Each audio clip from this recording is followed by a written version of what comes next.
Hello. We're gonna just double check my audio there at the beginning of the stream. Hello everyone. Hope you're doing okay. I'm starting up a little bit late tonight, and that's primarily due to a couple of reasons. One being that I was hanging out with Doge Creations for the Undertale Waterfall build, or rather the Undertale build in Minecraft, and I was just sticking around for the Waterfall section, so it's been really nice seeing all of the project and just how big it is. So I am now here, and I'm just gonna get everything set up, and then away we go. I just have to make sure I share the link as usual.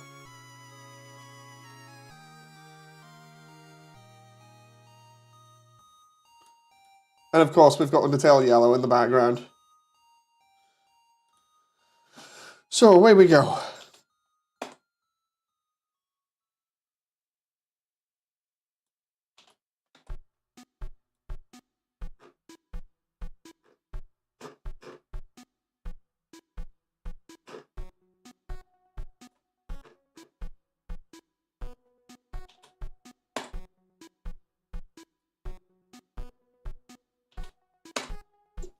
Okay, there we go. I posted it everywhere. Hey memes. So yeah, at least I've got a little bit better idea of everybody else's mapping of Waterfall now. How's my day? I almost broke my hand, and I had a car crash the other day. So, fun times. I did not mention that on stream, and I won't mention much more about it for reasons. But yeah, I actually, the other day when I started up late, it's because I had a car crash. It's not as bad as it sounds, but until that situation is dealt with, I'm not going to mention any more than that for obvious reasons that there can be repercussions after that. But yeah, that was yesterday. It was a really, really tiny car crash. And then today, like, don't get me wrong, I'll be telling everyone what actually happened after that situation is just sorted and I know nothing will come of it. I just didn't want anybody obviously freaking out, so I just kind of kept it under wraps, and obviously because it wasn't too bad. But yeah, because there could still be repercussions from it, I'm just kind of not mentioning it for the time being. But yeah, and then today I was doing alright. I'm trying to let my arm heal, because before Christmas I had my arm kind of give way on me. My left one, which was already broken kind of from when I messed it up ages ago, and then I've been trying to look after it, and I'm just chilling out, and then next moment today I ended up I'm trying to lean on a wall, and I ended up moving faster than I anticipated, punched the wall, and all I heard was this giant cracking sound, and honestly I thought I'd broken my thumb for a sec. It turns out I've just, like, potentially made it crack or dislocate a little bit, so I'm just kind of keeping an eye on that. I've ice bathed it, so it's a bit kind of sensitive at the moment. But yeah. Hi Frisk, nice to see you. Oh yeah, Sailors DM'd me about not having a keyboard, so that's fine. They were like, yeah, it should be no big deal, so. How are you? I mean, apart from what I just mentioned at the start of the stream, I'm good. Like, cause of me worrying last night, I actually didn't go to sleep until about 8 or 9 AM this morning. And, yeah, it was nuts. Last night I got most of Undyne's house done and textured and actually in scene, which looked fantastic. So I'm actually just doing the teeth now. So you'll get a little bit of spoilers about what Undyne's house looks like. So yeah. That's kind of a major problem. What, just staying up all night? Like, it's like I was saying, I was really worried about stuff, so.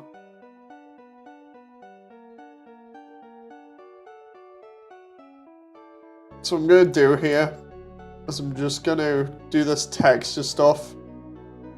Kind of an hell. Yeah, I got some sleep. I made sure I get it. Like, despite me saying like, oh, I didn't get sleep, you know, or today was crap for sleep. I actually did get, I think it was about 6 to 7 hours sleep, so it's fine. It's not too bad. You know, it could have been a lot worse. I always make sure I get at least 6. So, but thank you very much, Memes. Thanks for looking after me, you know, or at least looking out for me. I really do appreciate it, even though it might not sound like it. I'm just trying to be polite. But yeah, it was, that was an experience. It was because I was too freaking out at the time. I was more or less just like wired all last night, so I thought I'll put that time to good use.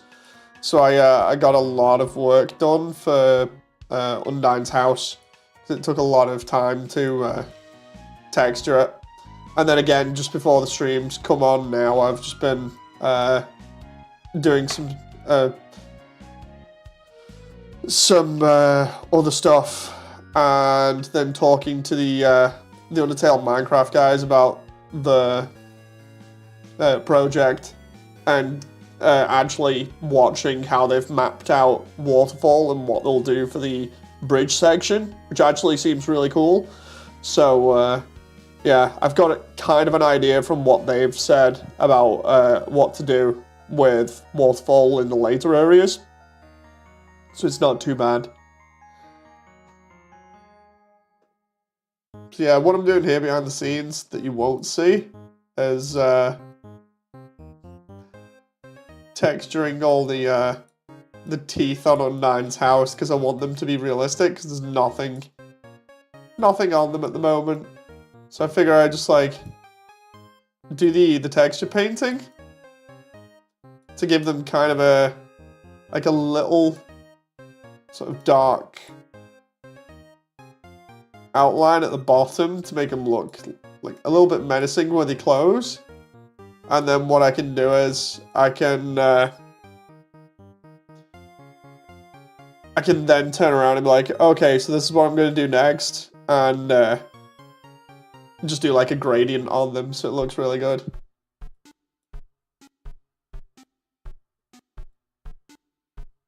I actually had a laugh at the Minecraft gang, primarily because one of the best creators that they've got still hasn't played Undertale yet, or rather is playing through Undertale finally, but incredibly slowly. Kind of reminded me of Frisk from the Internet, who has yet to play but has made like some of the best 3D renditions of Undertale that I've seen.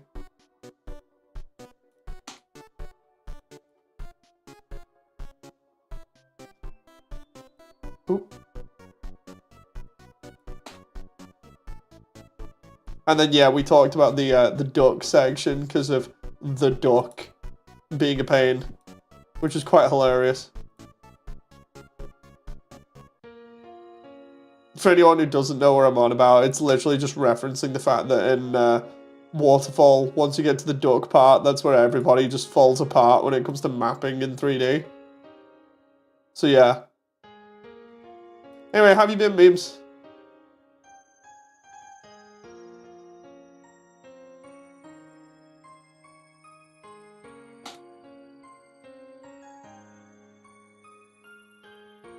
How have you been? Are you okay? You good? I'm being polite. I'm asking, how's your day been? I'm asking, how's your day been? Are you okay? What have you been up to? You know, I'm taking interest in you and what you do. I'm being polite.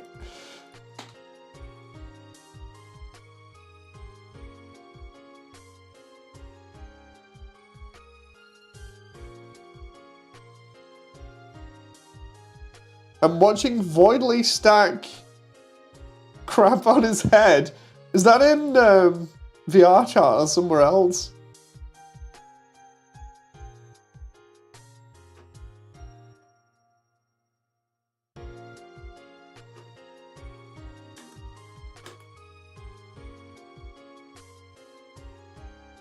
It's pretty funny, not gonna lie. So what? Is it like a world where you can stack stuff, or is it just in Undernet?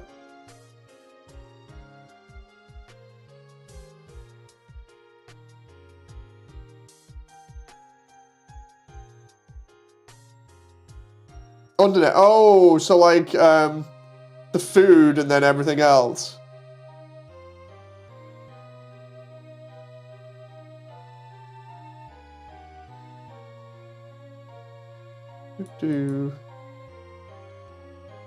Reminds me, I need to come on and do an actual separate Christmas video instead of the stream that I did covering Undernet's Christmas update before it vanishes, because it'll probably vanish real soon, I imagine.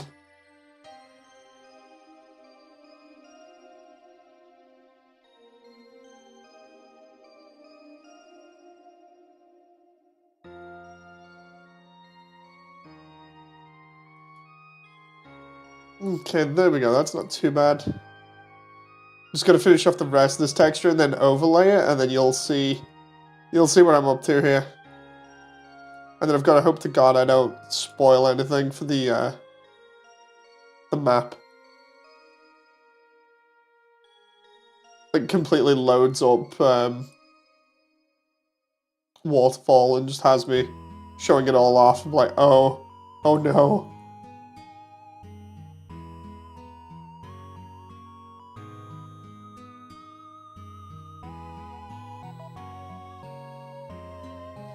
Oh, by the way, memes. I just seen something for the Minecraft version of Undertale that the Minecraft gang are working on. It's absolutely nuts. It's basically you know the games that you can play in Heartland to open the doors, like the puzzles later on. They're the shooting games. Yeah, Minecraft and Undertale is an actual thing. You've got the actual map being built, and then you've got like a mod that recreates the experience normally. But yeah, so, hey John. So they went out of their way to make the Heartland area actually workable. So like, imagine all of the puzzle games work in Redstone. In Java, not Bedrock, if I remember rightly. Or was it the other way around? Can't remember. But yeah, basically they've got like entire sections of the map walled off for the Redstone stuff. It's absolutely nuts. I was like, wait, what? How you been, John? Can I say the T word? What do you mean?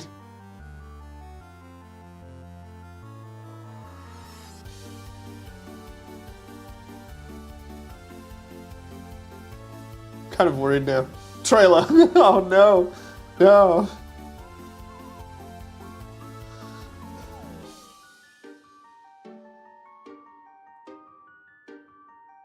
Teeth overlay 2.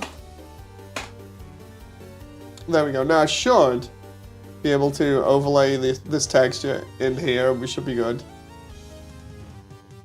So let's just have a look here.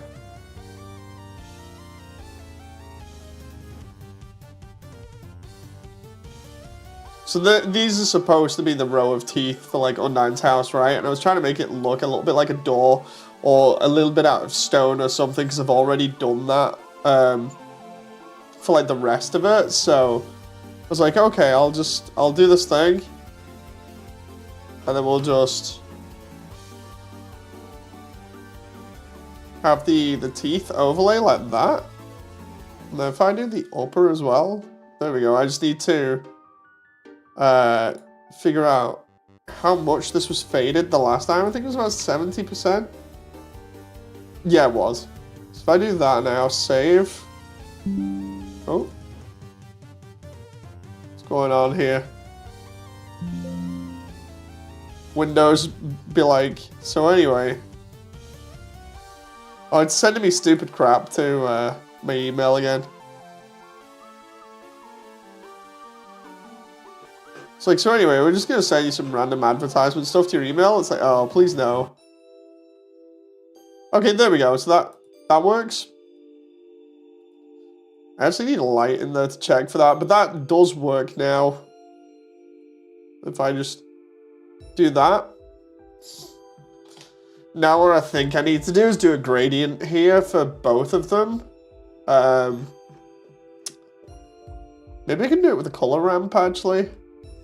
So if I do this, and then do like, maybe a color ramp here. Decorating my keyboard, says Frisk. Okay, so we go color ramp.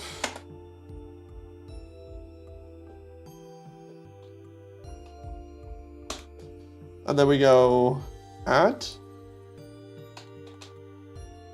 If I can add these and layer them on top of each other, that's going to be really good. Do that, and then we go. Bam, right, and then can I just like.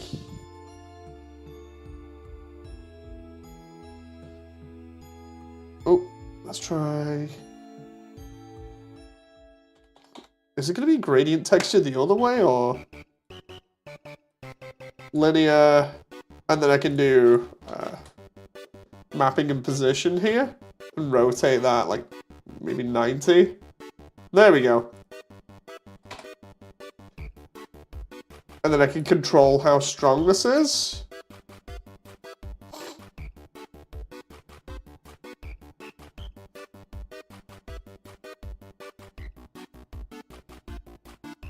What I need to do here is try, I think it was alpha? Yeah, it was. So like, now this goes to alpha. Hi, Ryden. Nice to see you. Hope you're doing okay.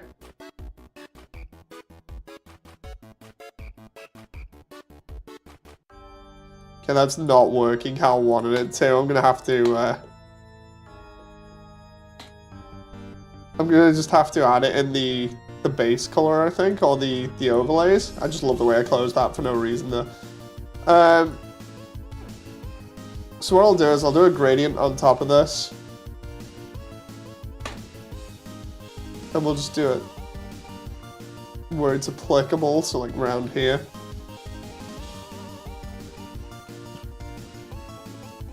Paint this in on this next layer.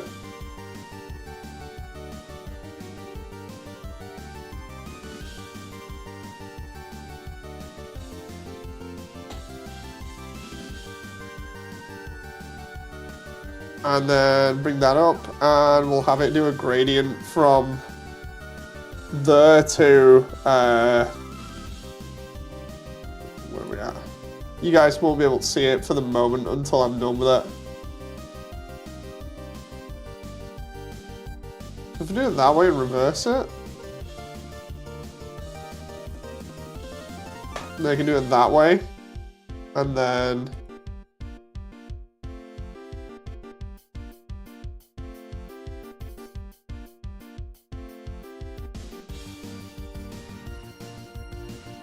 oh, come on now.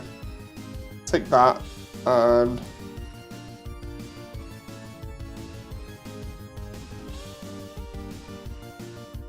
that's not working. Ah! I'm just gonna have to do this by hand. So like,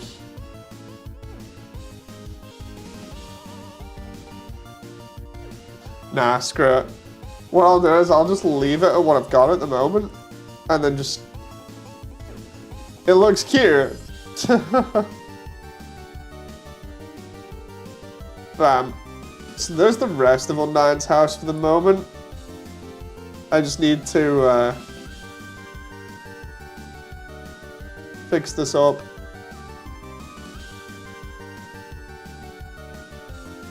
What I need to do is have the teeth, I think, up in here, like, properly visible or something. Wonder if it's possible to do that, like, if I just... I mean, I know it is. If I just extrude this just a tiny bit.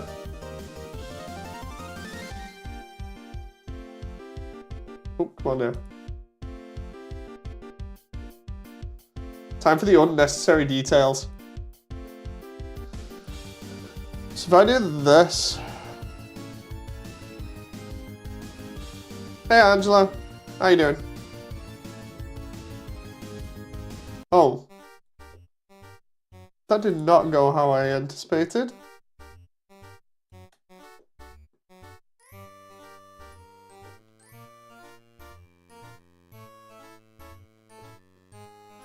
Okay. And then take these. Drag them up.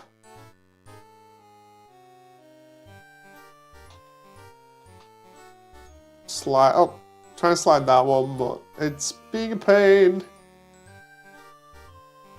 But yeah, if I try doing something like this, will that work and how bad will it look? So I don't want it to get in the way too much. Because yeah, it gives it depth, but...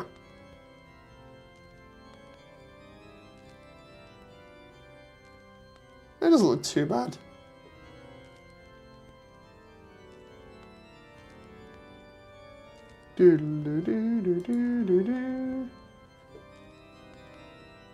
That needs to go down a little bit to about 0.017. Hey horses, how you doing? Nice to actually see you in here. Oh, that sounded passive-aggressive on me. I did not mean that. I'm so sorry. It's just nice to see you. How you doing?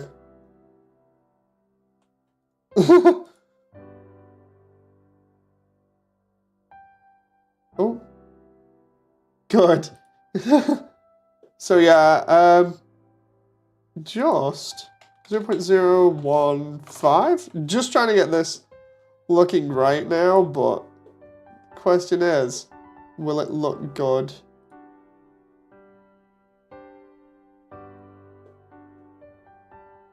Again, I spent most of last night doing this, so it looks actually better in scene, like, and with lighting on as well. So maybe I'll put lighting in here for you guys in a little bit, because I've already sent renders off to people to look at before, and people seemed happy with it. So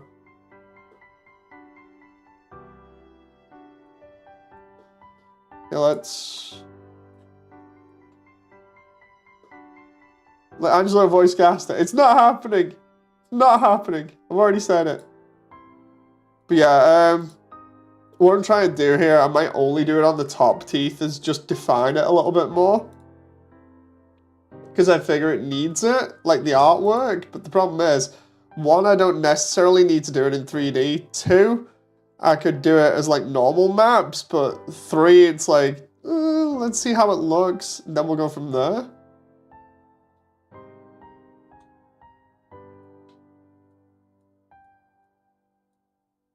Actually, let's just try and make sure that this is... oh, there we go. When did I last save this? Oh, there we go. That's fine. Let Angelo voice caster. So I'll apply these textures to the up and down for the teeth, and then I'll just show you guys what it looks like with shading on, because with shading it looks so much better. In fact, I think I have a preview of that. Hang on, where is it? Yeah, there we go. Undine's House Remade. So you want to see a preview of this with all the lighting and everything? Yes, the house looks nice. So this will be like semi-spoilers, but it'll give you a little bit of an idea of how it could look. Considering I'm still working on like the door and stuff. I actually want the door to probably look a little bit metallic because of the way that it opens, but there we go. So that's how it'll look without too much lighting on it at the moment. But yeah, it's going to look so much better.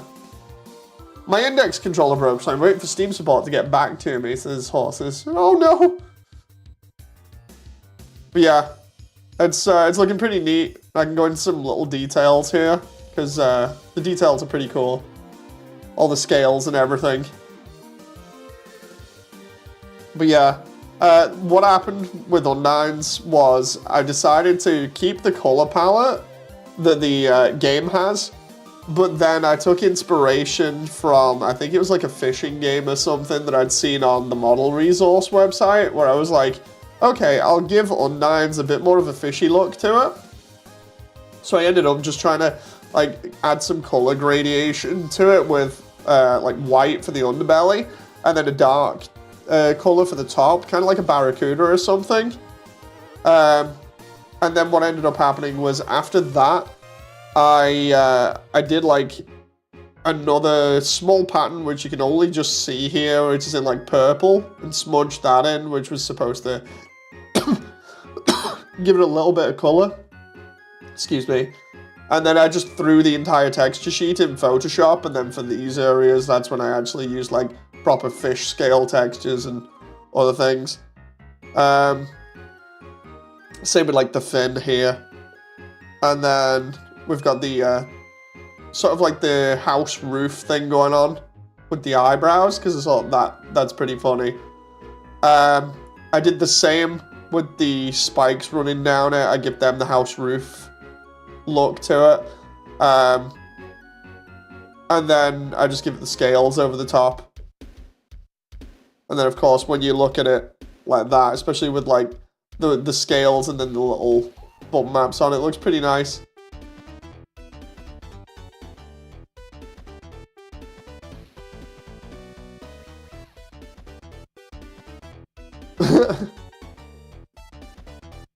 Right, let's go. So I need to take this and go. I really should have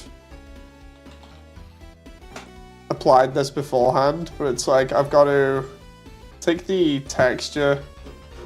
The base texture is going to be the gray that I had from like the ruins to make it look like a white.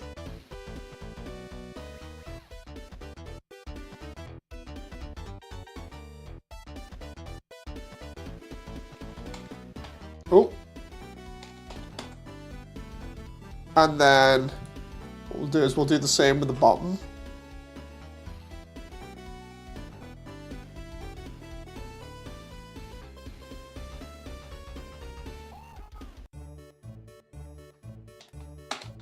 Nines house T. Oh. Lower T. Guys, you know YouTube will probably block you if you spam stuff like that, and it won't be like even me that does it. They'll just do it just because of how the system works. So I'd be really careful about that. Like I obviously don't want any of you to get blocked or anything. It's just it'll probably turn around and be like spam initiated, so we're gonna auto mod. You know. I just thought I'd let you know, because obviously I want you all to have fun and everything. It's just obviously making sure nothing bad happens. I wish you could really find a clip of Bacon voicing Karis's horses. Oh, why is it good?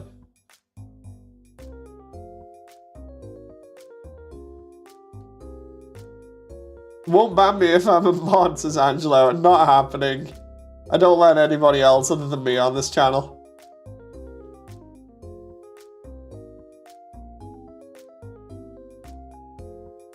It's great. Oh, interesting.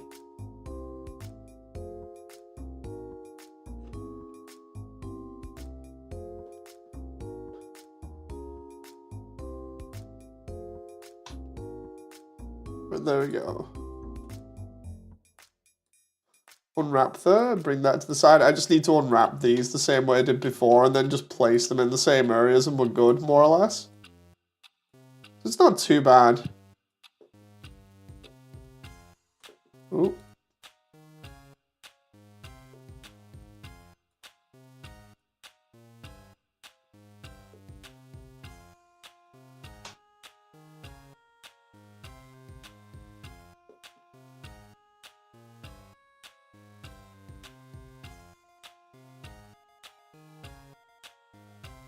Moody, you're grounded for a week. I can't be grounded for a week, though. I have lived with my wife for at least, like, 10 years now. I can't be grounded.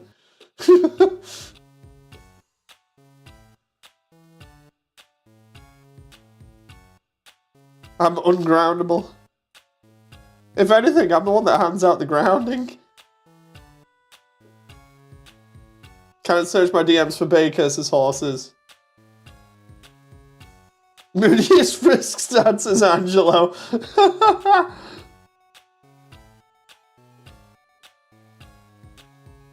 Right, let's... I need to apply the node here so I can get the shading in here. So we got this. And then I've got to do an add.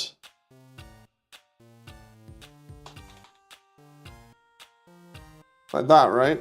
And then we go color mix. Who said you can't ground yourself? I'm not grounding myself. Moody as anyone's not as great as horses. I'm hoping my daughter will say that when she grows up. She's not been happy when we've been trying to get her to sleep recently. Hell, the reason why I went out last night and had an accident was because I was trying to get her some medication. And then I ended up having an accident, so fun times.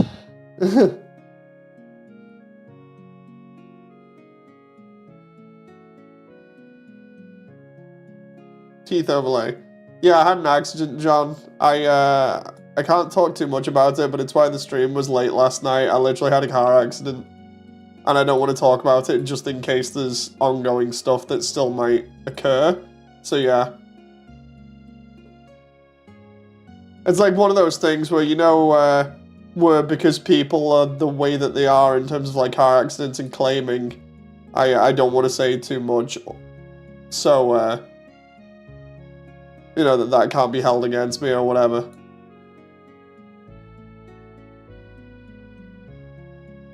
But yeah, that was the thing. It's not a massive one, which is why I was able to come on stream and everything, and why I didn't really seem too phased about it. It's more the whole thing of it only hit me later on when I was kind of like, okay, problems. So yeah, freaky. But yeah, and then today I had another accident where I basically almost bust my hand open. Or at least it felt like it. You know. What ended up happening was today, I mentioned it in the undernet, but basically I went to reach for a wall when I was trying to prop myself up on it. And I go for this wall, and I moved my hand too quickly without opening it, so I basically just punched the wall ridiculously fast. And yeah, not good. Heard this massive crack sound, and I was like, ah! I was checking my hand and everything, ended up putting it in an ice pack straight away. And yeah, I think I've not broken my thumb, but it's got me worried about it on my left hand, so... my left hand at the moment is just like, dude, you already wrecked the entire arm, you know, come on. Give us a break, and I'm like, oops. It's kind of funny how all my injuries over the past couple of years have literally been related to my arms and hands. Don't bring your hand open, we need that for streaming. Indeed.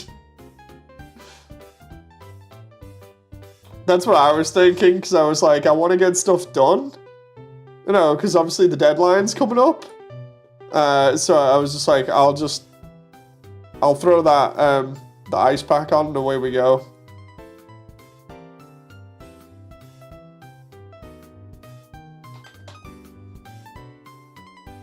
Bro, we need to put you in a rubber room with rats. Yeah, no, I definitely need to be put in like a padded room or something, which isn't an insane asylum, just so I can be kept from hurting myself accidentally. Because when you think about it, I had an arm injury in 2021, which meant that I wasn't able to use both of my arms roughly from the elbow down for an entire year. Then I had them relax for a little bit, and then recently I've done something to the left one, which means it will not stop swelling up or anything at the elbow on the inside. Which I think is related to me carrying my daughter around in a pram and a pushchair and stuff. And then on top of that, I've then just done this with my thumb. So yeah. Fun times.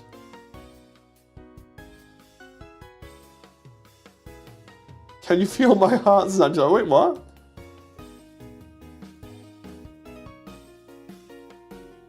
Try soft overlay there. Is it?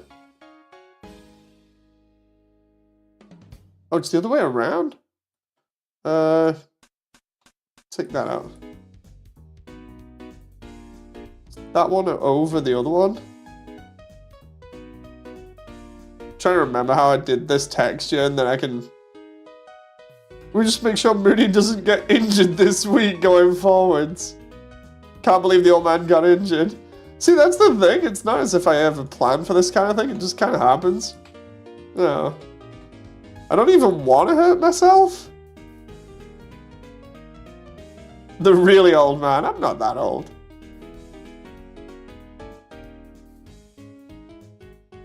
Old enough that I can still feel like I'm literally about 12.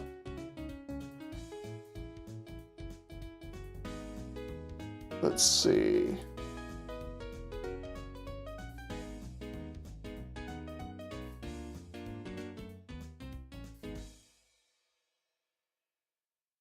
Let's do, would it be color dodge there? No.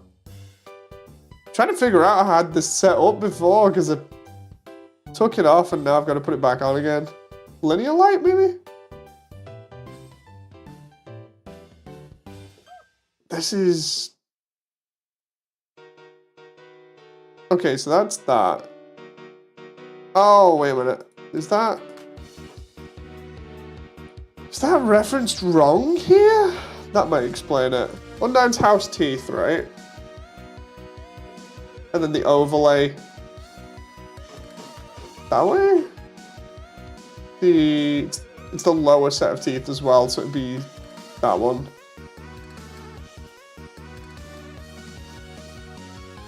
John says he's not old, just small. The funny thing is, like, the way that things are going at the moment, it's like you're considered old if you're over the age of, like, 10.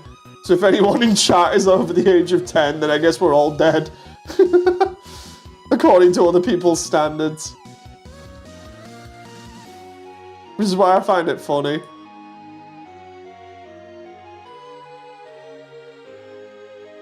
Dude, what is going on with this?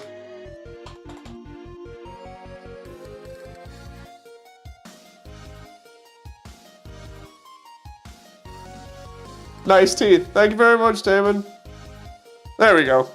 That's actually working now. 0.6, I think it is 0.6. Right. And then that one is the overlay. So if we go to here and just go like this, then we can go bump. The 19-year-olds in chat are ancient. Oh, they're basically dead already. It's like I was saying, anybody that's over the age of 10, man. Everybody might as well be dead. I joke when I say that, by the way. I'm more just repeating things that that I've heard other people say that are really stupid and have me laughing. John, Jesus. No joke. I think the first time I properly heard that was in VR chat, like, about a couple of months ago, and then I was watching some streams from, like, CDogVA, and I think it was Ludwig mentioned it as well. I was like, oh, great.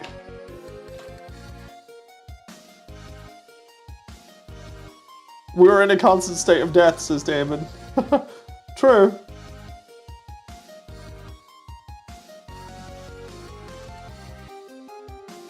Right, so I'm gonna take this and just apply it here.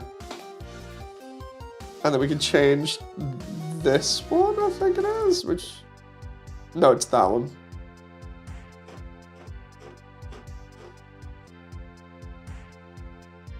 All I'm doing here is trying to change that up so it looks a little bit better, so we're good there. The question now is, how can I get him to match here? Because I don't think it does. It's kind of inverted. Can I, like...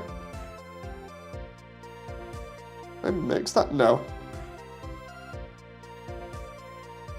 And it was definitely on add before, okay. So if I do overlay? Nope.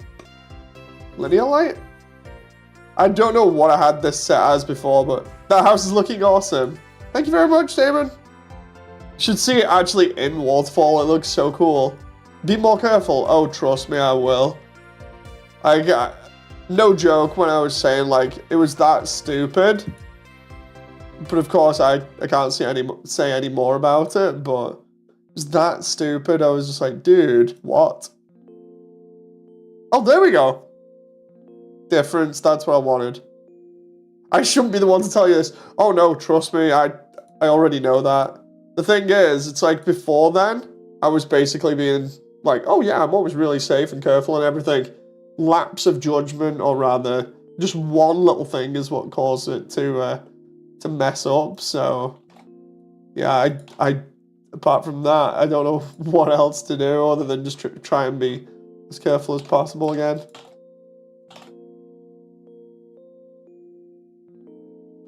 Okay.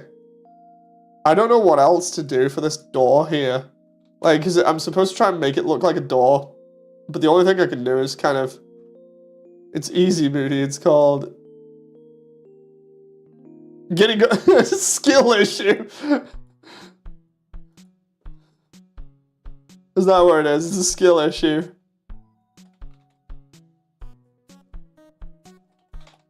Typing on VR is hard. And painful. Excuse me. I'm still unsure of whether I should do this door as like... Talk about having to be more careful. I almost choked to death on a potato. Jesus Christ, David. Thank you very much.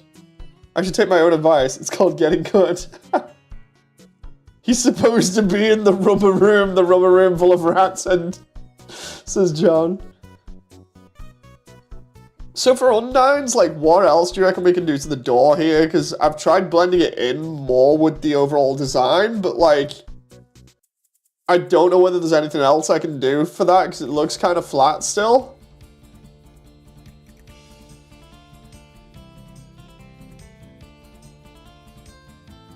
Which is kind of awkward.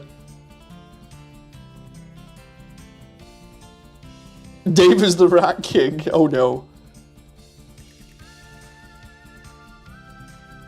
Like, if I move Asriel out of the way for a sec, maybe you can add some scorch marks or battle scars on it. Oh, on the door.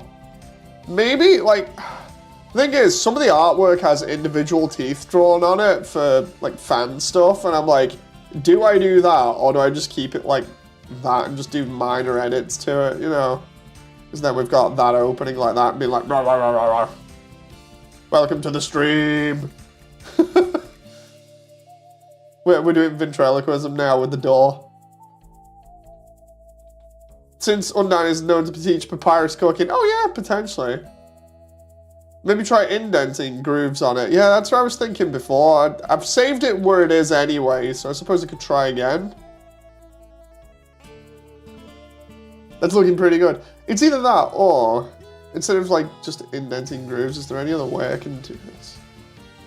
If I do that, is this going to cause tries actually? I select that loop and then click bevel. Yeah, that's going to create tries there. So it looks like there's teeth, but it's all one solid. Okay, so normal maps then. Let's see. Maybe I can do that in texture painter. Actually, no, I don't need to do that in texture painting. I can just... Hang on. Gonna find some normal stuff now. Because I should just be able to grab some normal maps. Wait a minute, why? Because I had Blender, there was Blender stuff that tells you how to do. Hang on. The Minecraft guys are still doing, like, so I'm gonna show off their stuff for a moment. Just so you guys can see. Just give me a moment. Nope.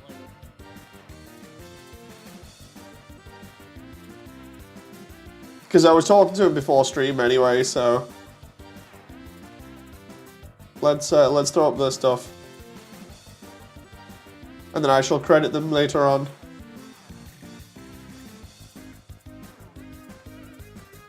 Okay, we ready? If I turn off yellow for a moment. There we go. Right, we bring up your reaction channel now. No, I'm only showing a little bit of it off. Yeah, hang on, let's... Actually, let's not do the audio primarily, just because they might be playing the soundtrack anyway. But yeah, if I do this... Bam! So yeah, here we go. So yeah, I've been in contact with them recently to talk about ideas to do with Waterfall and stuff. I've mentioned that on a bunch of streams, but here's them actually streaming from their own account at the moment. I was on this stream before I came on here, and they're just showing off bits of the underground that they're doing. This is Heartland. Stream snipe. Stream snipe. No. I did mention to him before that I was going streaming, so they don't actually know I'm here at the moment. But this is them showing off the Heartland puzzles that I was on about before. And you can see all the redstone behind. So that's pretty nuts. But yeah, French Squid and Doge Creations, and then Ashton, I think, as well. So yeah, I'm not going to show off more of that because, like, if you're interested, go look at their stuff because it's actually really good as a massive 3D representation of the underground in Minecraft. They've done so much more. Like, hang on, let's bring up Doge's work here. They're really nice and easy to talk to as well. Like, here's one that got my attention, as you can see here. So we're looking at them building, just real quick. We're looking at them building Waterfall, right? So certain sections of it have been mapped out, blah, blah, blah. Here's a time frame of them, or a time lapse of them building all of this by hand. They've been doing this apparently for like ages. Was that a last live video? I think it might have been. I'll have a look in a moment. What's next? Hermitcraft shows up. So yeah, I was looking at this. So they've done all of this, but they were going ahead and showing off stuff like, where's the marsh? This is where Undyne chases you for the first time properly along the bridge. That looked pretty cool.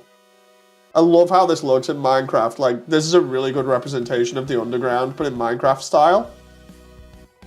But then, if we go back here, where is it? Fatal mistake. It was trying to find there we go. This gives you an idea. I love the way I'm still getting adverts here. I risk getting doxxed by these adverts as well. Hey, come on, YouTube. I've got adverts inside of my stream, which is gonna have adverts on it, so. So here we go. There's them building. Where is it? Show this off. There we go. Man refuses to get an ad block. I've just been lazy for it for the moment. But here we go. So yeah, this is all of the marsh area at the moment, which is what caught my attention because I was like, huh, interesting. Quit skipping Minecraft builds. I'm not, I'm just trying to get to the really good parts that show off everything rather than just have like crazy stuff. If you find it entertaining, go to their channel. You know, I'm just showing off a little bits of it. I've got more respect for them than basically just watching all of their content on mine and reacting to it. But yeah.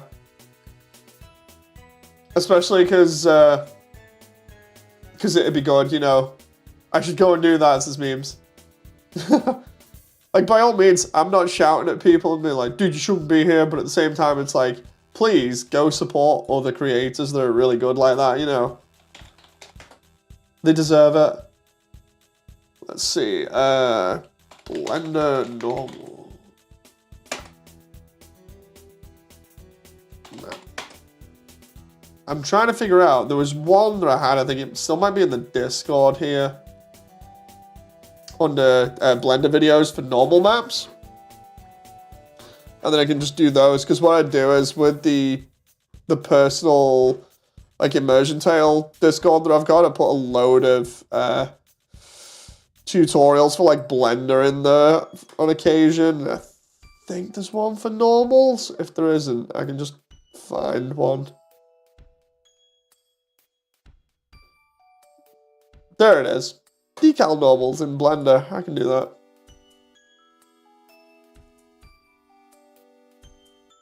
Dave isn't Hassan. Dave's retirement plan reaction channel. The thing is, I've done reactions to certain things, but not like full-on reaction channel where I'm stealing everybody else's content.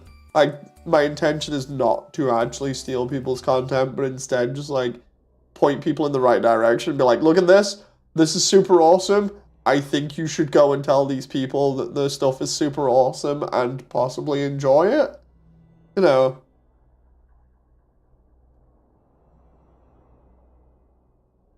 It's only fair.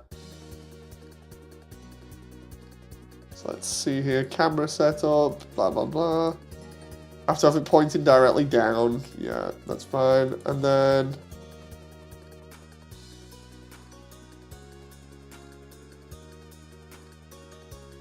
oh yeah, I need to change the mat cap.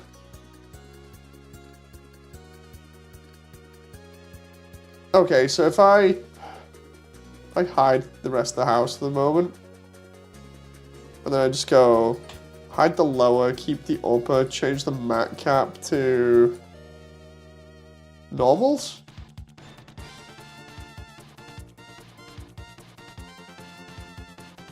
This fight, man, I'm traumatized from it. Is it that one? Hang on. Trying to figure out how I did this originally. Mat cap. There it is. That's what I needed. Now I can basically do normals on that. Camera.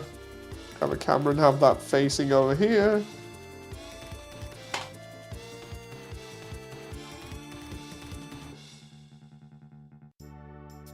Oh, come on now.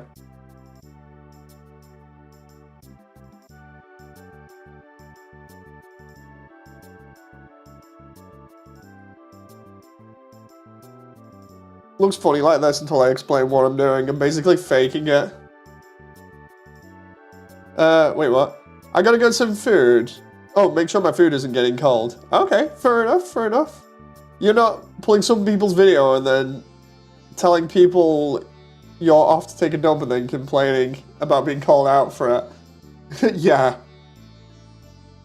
See you later, memes.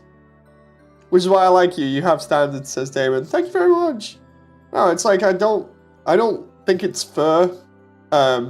Just taking a massive amount of people's content and just being like, look, you know, I'm just gonna watch this on stream. Like, the only time I'll ever do something like that is for like a massive event like the Game Awards, for instance, because they already get streamed anyway, but you know, people do reaction videos to them. That's kind of fair game.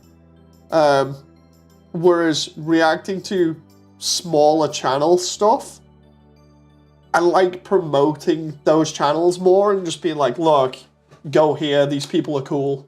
You know, I feel like it's just fair, and I'd expect people to do the same to me, but probably won't happen. I don't know.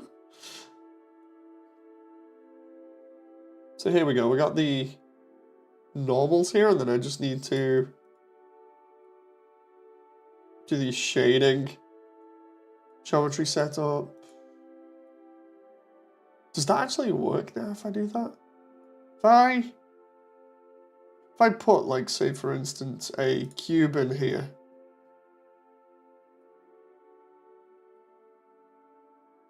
Okay, yeah, it does work. So then, in this case, I could technically do the geometry like that if I just turned around and just went along the faces, like, oh, not like that, Jesus, like that, or something similar. 0.17, oh no, 0.017. Right, and then we can just do do do do do do do do do do. Oh, we just Control V here and slide that up there like that. I hope this works.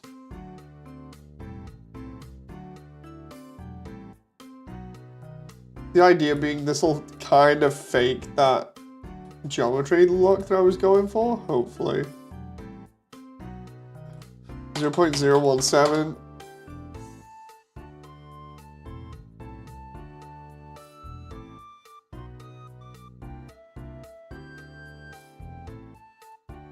I can just take this, slide that.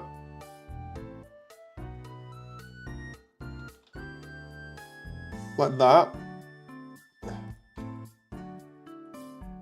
Right, and then extrude 0.017. Take that, move that in a little bit.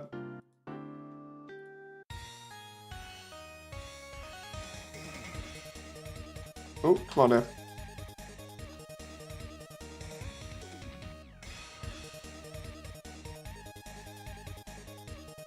Some bits may have to be exaggerated here because of the way that this is. I think I need to move the camera a little bit more as well. And then extrude 0.017. And then we'll just do it just to this one.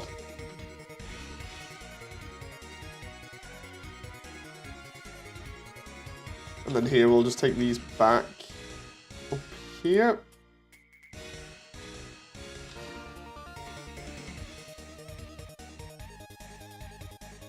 Loving the teeth, man. So what I'm gonna try doing here is trying to get a normal map off this, which essentially tells the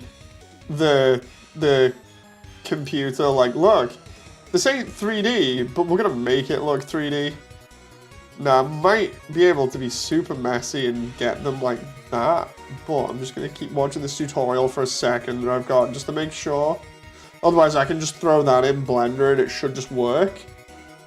Loving the teeth, man. Hopefully it'll look good. I agree 100% with the point, Dave. Too many people take from smaller channels without giving back to them. The difference is telling people about the content creator or a piece of art and stealing. Indeed. You can see it all too often with the bigger channels. It's disgusting with like bigger channels just turning around and be like, nah, we good, we're just gonna steal everything.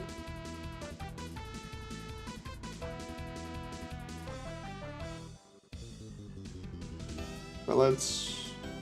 These adverts, man. Sat here waiting through like 10 seconds worth of adverts or more. It's just like, please! Please! No! Oh wait, why is that like that? That's weird. Ah, there we go. Trying to get that lined up correctly there.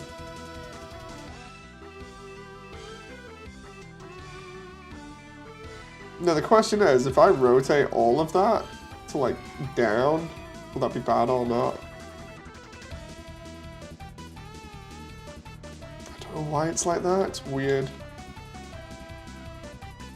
It shouldn't be like that, but we'll do it like that. This is like the really lazy way of doing it.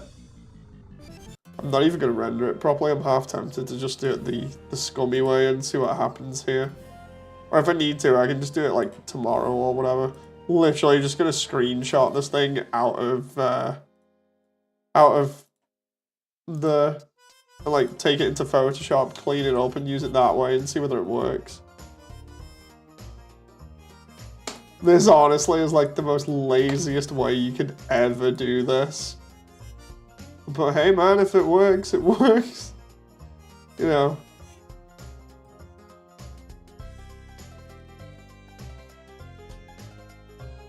Right, let's see.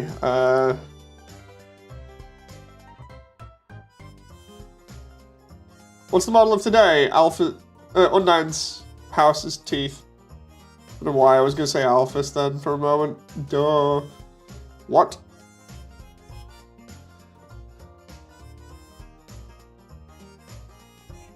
Okay, here we go.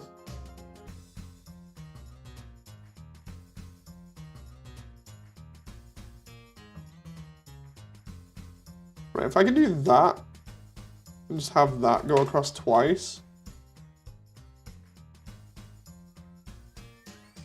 Then proceeds to do it again 2 days later. It was an accident. It took a 15-minute poop break while someone had a video. No, it's fine, man. It's fine. Again, it's just annoying, because isn't that what XQC is being called out for recently? The thing is, like, I know I'm probably going to offend people here, but it's personal tastes. I've never really liked XQC, because, I don't know, man, he just doesn't come across as too likable to me. You know, no personal, like, beef against him or anything, of course. It's more just the whole thing of, like, I just never got properly invested or anything, so...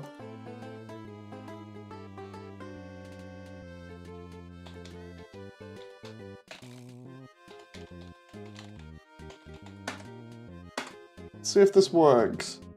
If this works, this is gonna be like the scummiest way of doing this ever. If not, well then I'll do it some other time and we can just place the house back in. Right, so what I'm trying to do here is see if this works. For this I need a normal here. Oh crap. We take the bump. And we're gonna go add.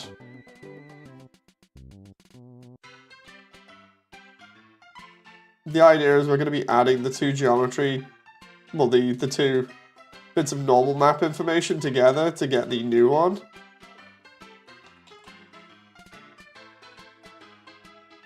XQC isn't all relatable to me. His humor is grating. It's just weird, you know. Right, let's see. The lazy way of doing these teeth normals. Oh my god, it actually worked. Are you kidding me? That's like the most scummiest thing ever. Like, sure, it's only applicable from that angle, but that actually... Oh, what? I screenshotted it. It wasn't even supposed to... Dude. Weather-wise, I'm doing okay, Damon. I've kind of missed out on the rough patches of it. I was more concerned because I started off the stream by saying basically like over the past couple of, like since December, I've been having accidents non-stop. And like yesterday and today have been pretty bad for me. I can't talk too much about one of them. But yeah, the arm thing that everybody said to get checked out, I actually got checked out. So I need to put ibuprofen,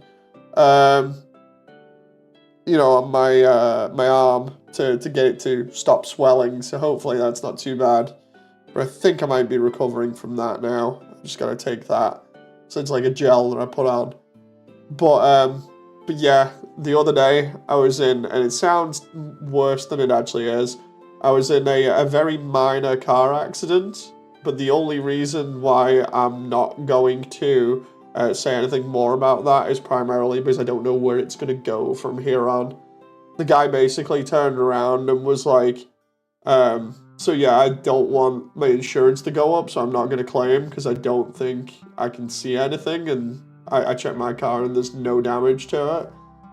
But yeah, I'm not going to say any more than that because, you know, it might come back to bite me.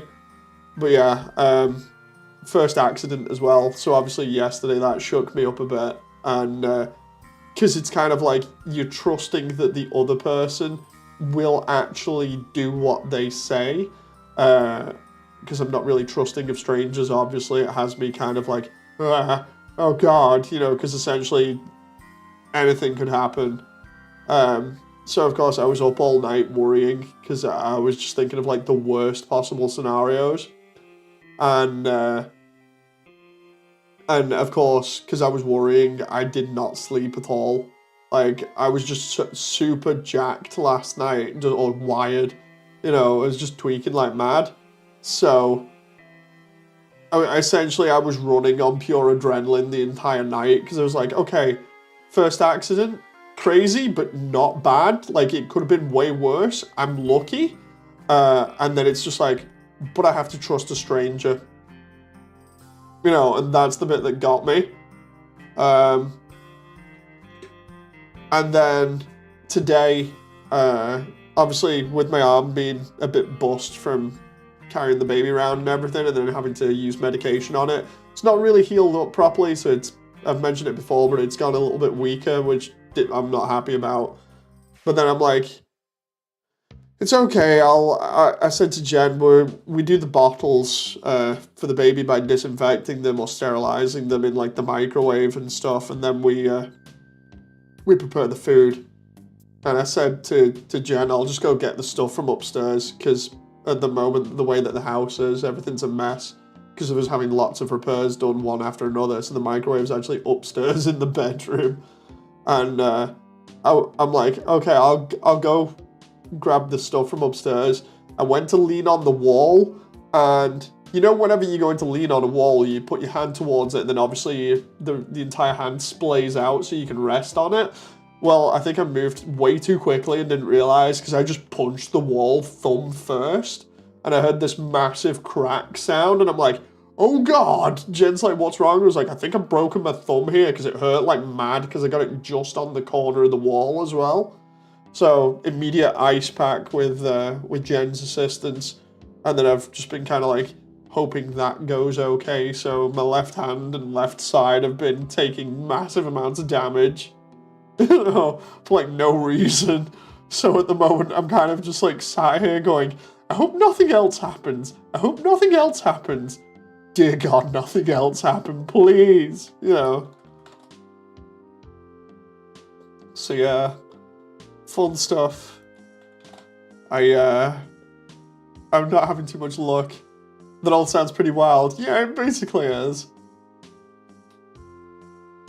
Like, I don't know how it happened. It's kind of like with the car thing, but again, I'm not going to say too much or anything about that. So it's just like, you know,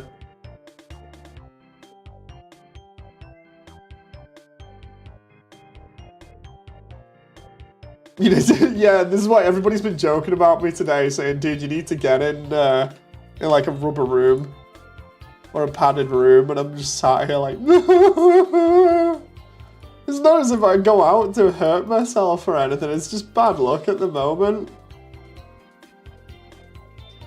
Here we go, we'll do this thing with the teeth again.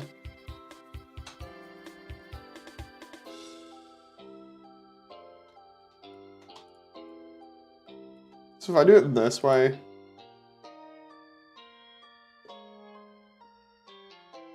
oh,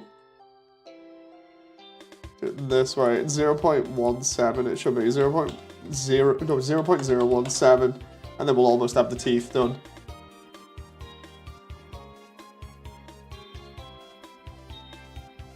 But yeah, apart from the craziness of driving myself absolutely mad, having to trust somebody else, and at their own word, you know, and then potentially being like, I could just get a phone call at any moment, just like for claims and stuff. It's just like, ah!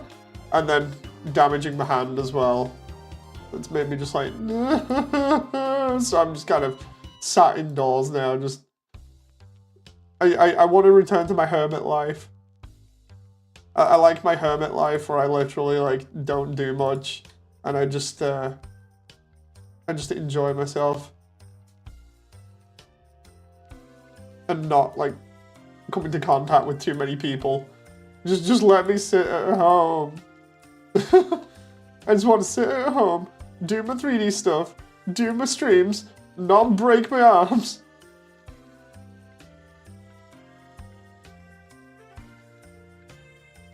Oh, there we go.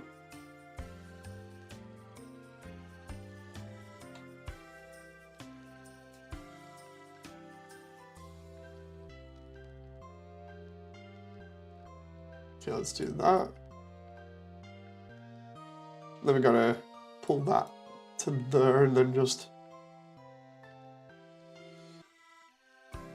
How's Jen coping? Fine at the moment, you know. Here I was thinking of inviting you over to my place this Sky. Sure, it'd be a bit of a swim. Good job I can swim. Maybe just not that far though. Does Moody need us emotional support, Jeff? Potentially. Potentially. Yeah, Jen's fine.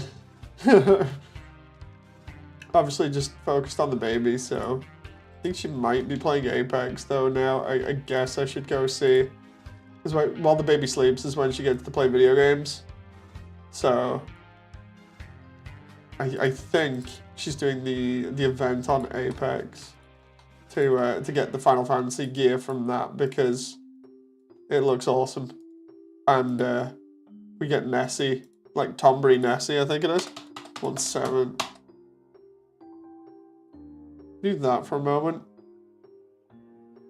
Let's go and have a nosy, shall we? If I just, I may go silent for a moment just because of the baby as well.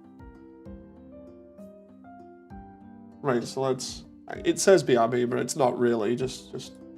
We're gonna go super stealth mode here for a moment because otherwise, the baby really loves me, which is great. But every time I talk around near the baby, it wakes up immediately.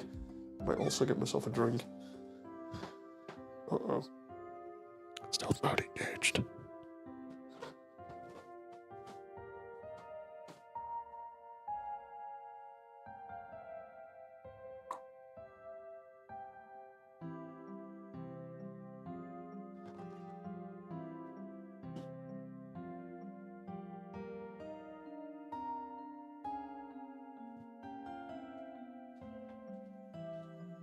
Oh no. We go to say hi to chat. How you doing? Chat wants to know how are you coping? Okay. You just getting ready to go on Apex? No, you're fighting chaos. Oh, I'm chaos. Oh, you've been on Strangers of Paradise. Yeah, I'm putting the kettle on.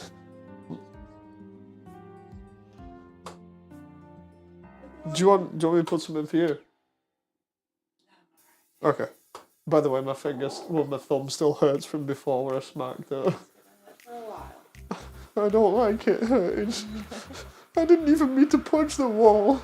I know I did nothing wrong. The wall did nothing wrong. I didn't want to hurt myself. Everyone's upstairs saying I should be put in a rubber room or something. With rats. Rats drive me crazy. You probably stop punching your ass.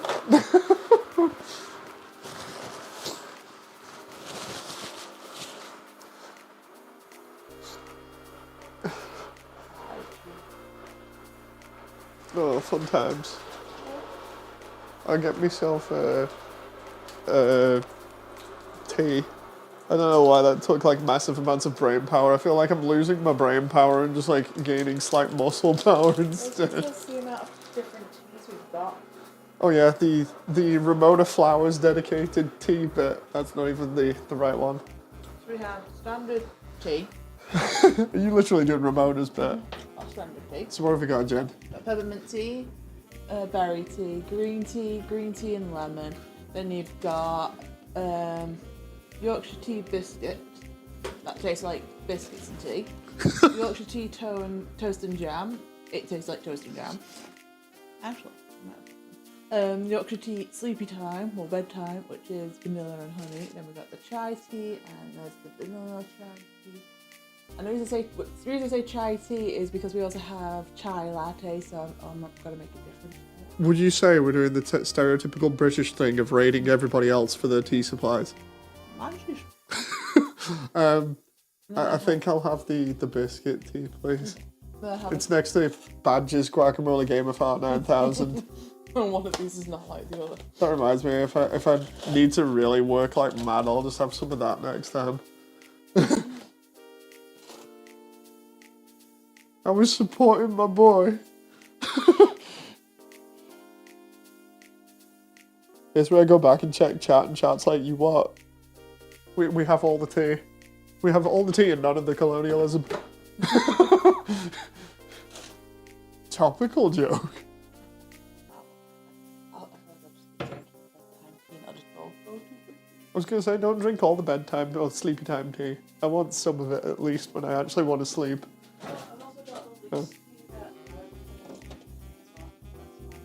Wait, we've got tea from work. Yeah, they gave me a prize. Oh, nice. Which is like cat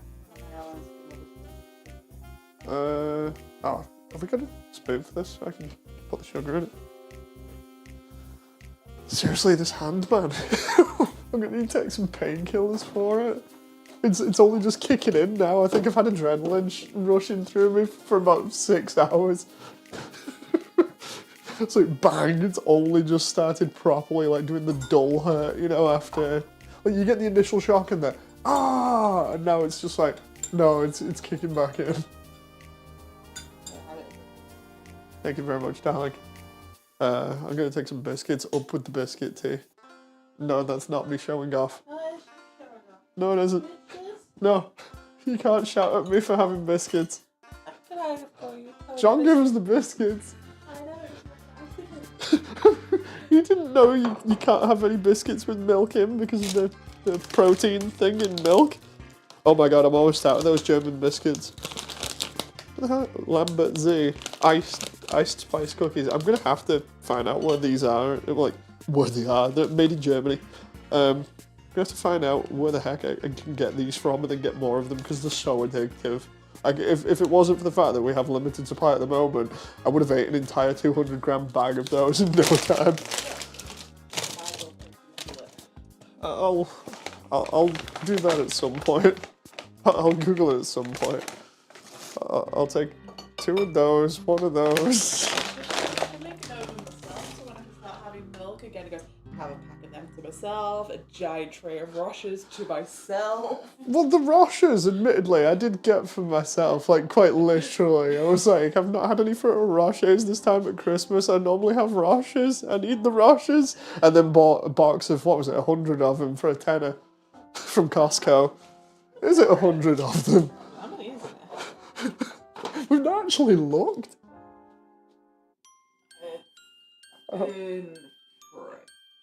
Oh no.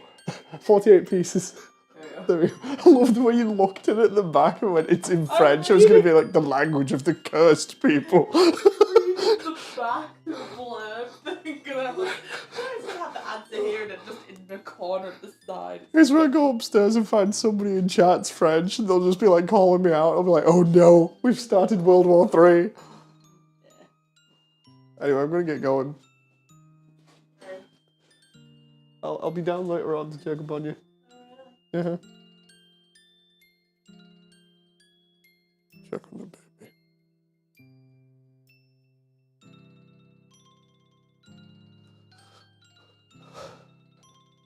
baby. Okay, I'm back. I'm back, chat. Moody got gum. Moody got a meal. That sounds pretty nice. Let's check. So here we go. Jam and toast tea really does smell like jam and toast. My brother-in-law drinks it. Yeah, it's really nice. The other one that I'm having at the moment that tastes like biscuits really does taste like biscuits. But yeah, I'm back.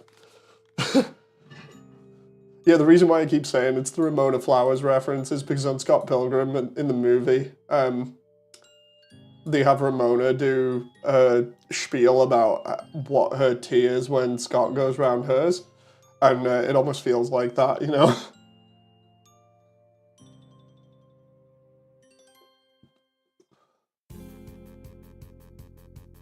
Already got gum in the school grounds, says Alfonso. Funny thing is, I don't think that was ever a problem over here.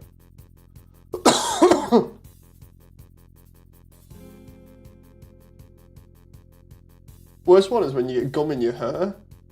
You know, when somebody sticks it in your hair, that's annoying.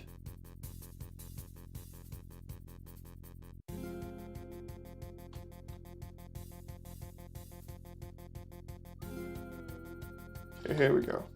Again, this is going to be like the most scummiest way of doing this, but...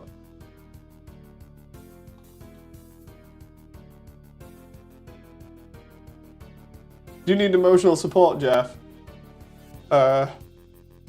Potentially. Dave has skills. I got cigarettes, but then my school was kind of trash. People smoked and did drugs at my school, and I think I remember saying on chat, my high school was more or less like a battle royale at points where somebody got thrown through a school window, and then somebody that I know almost got thrown out the back of a school bus, and basically everybody was fighting, and it was basically like giant gang wars all the time. So yeah, fun times.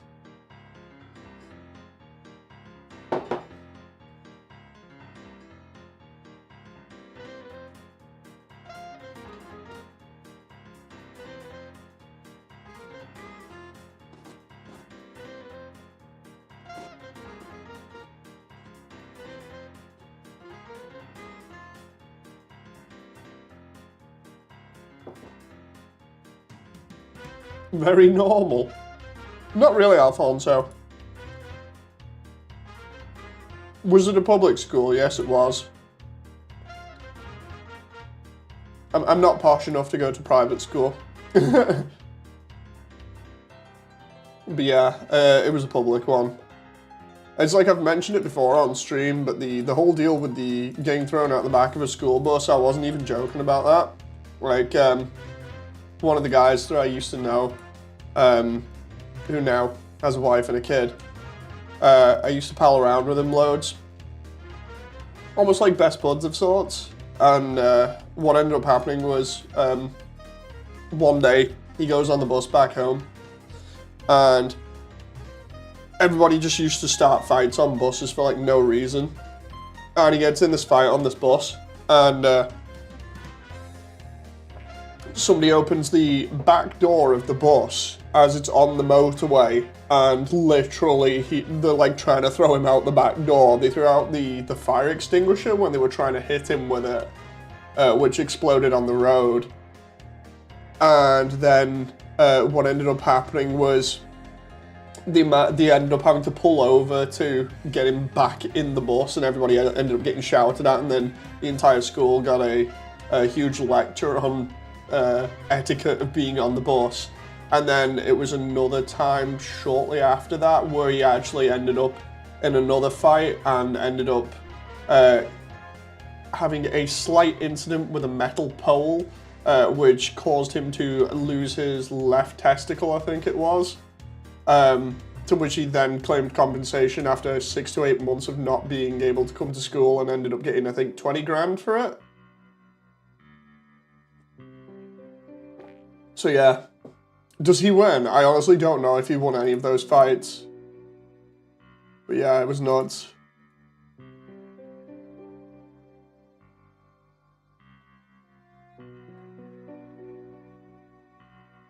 Wait a minute, is that?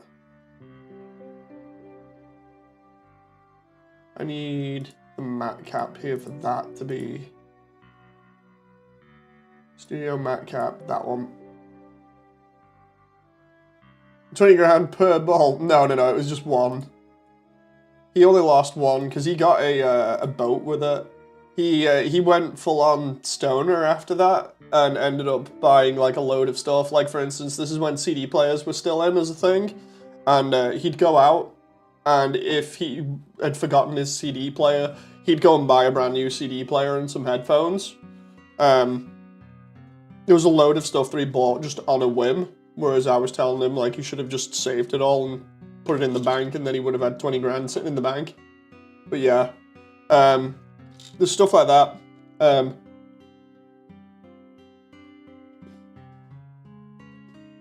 I've mentioned some of my other school stuff before where it was like, it was that bad. I got a brick thrown at me a couple of times. One of them hit me in the spine and damaged my spine a little bit. And then somebody got stabbed. Loads of people always smoking, like in the toilets or behind certain buildings. Or doing drugs. I'm trying to remember what else. There was a lot of stuff. It was like, there was one, I remember messing around with it, but shortly afterwards we stopped it. There was this fad that everybody had, where we'd get like really strong elastic bands, and then you'd get a piece of paper in them and fold the piece of paper to be able to shoot them at people. And I remember that was pretty fun on its own, didn't hurt too much, it just felt like you were getting smacked if you got hit upside the head with one. And yeah, then people started actually putting, you know, like drawing pins inside the paper, and then putting that in the slingshot kind of thing that was made out of this rubber band. That's when that stopped being fun. So yeah, fun times, or not so fun times.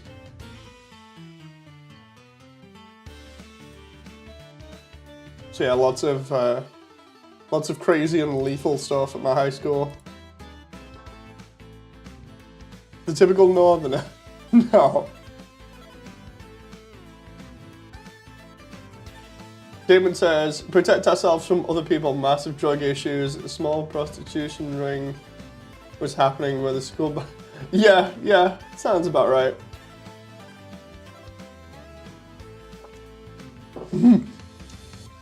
I probably didn't live too far away from the Damon by the sounds of it.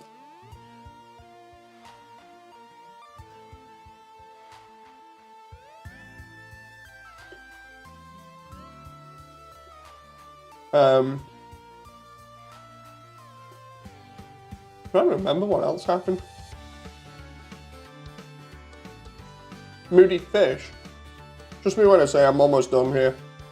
I'm like editing this texture in Photoshop now so I can give it that 3D look and then we're good to go.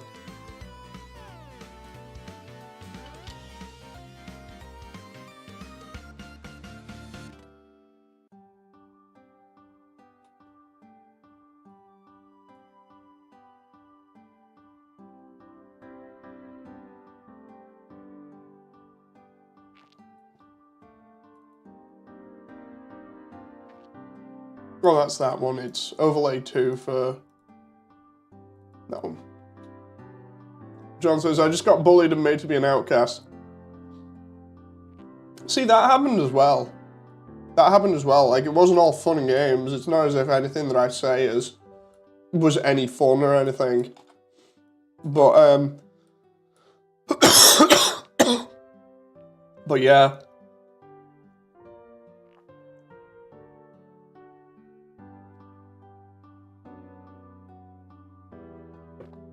You know what that means? Undine's house looks like a fish. Indeed it does.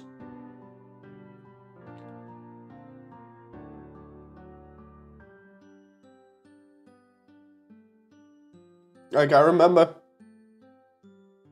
when I went to school and my dad was like, look, if anybody bullies you, do us a favor, just kick the ever-living crap out of them, because if they're going to beat you up, then at least you give them something to think about the next time. You know. So it was interesting having to deal with all that crap. I feel like with that kind of a situation, you can kind of take it lying down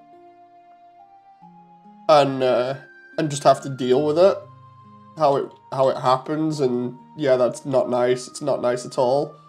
Or you just give it back as good as they, you know, they dish out.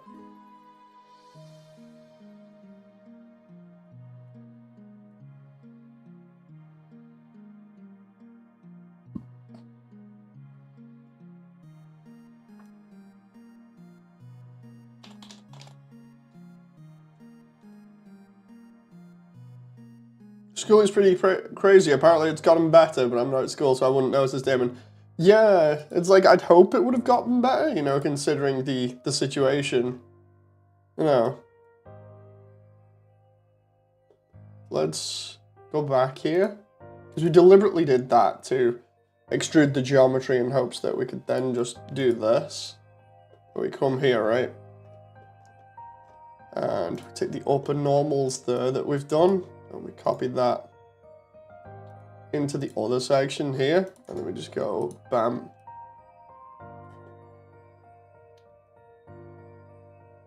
Hook that up.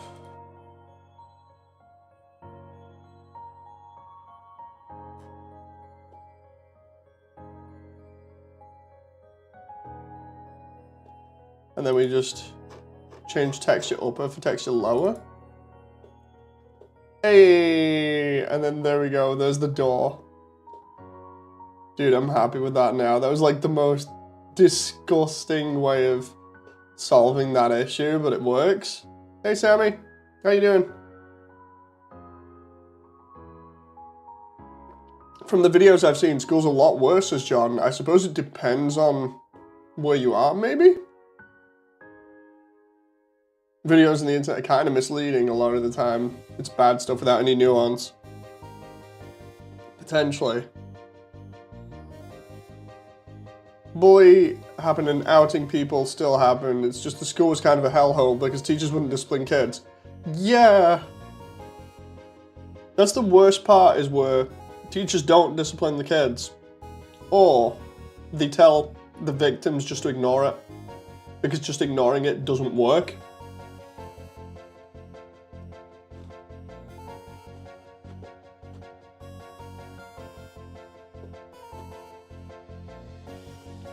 I'd argue that ignoring it makes it way, way worse.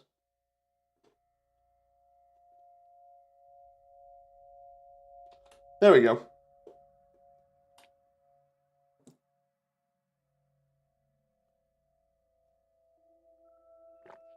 Let's see. Sammy says, so my computer logged me out, so I can't log in because stupid viruses. Oh no.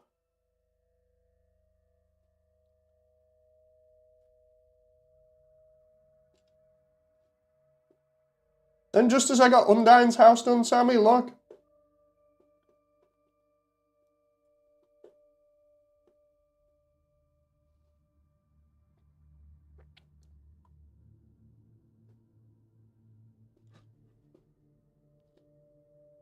Hope you guys couldn't hear me just like chewing down on biscuits here. You know, I'm sat here like, I'll just have some biscuits right next to, I'll put the plate next to me.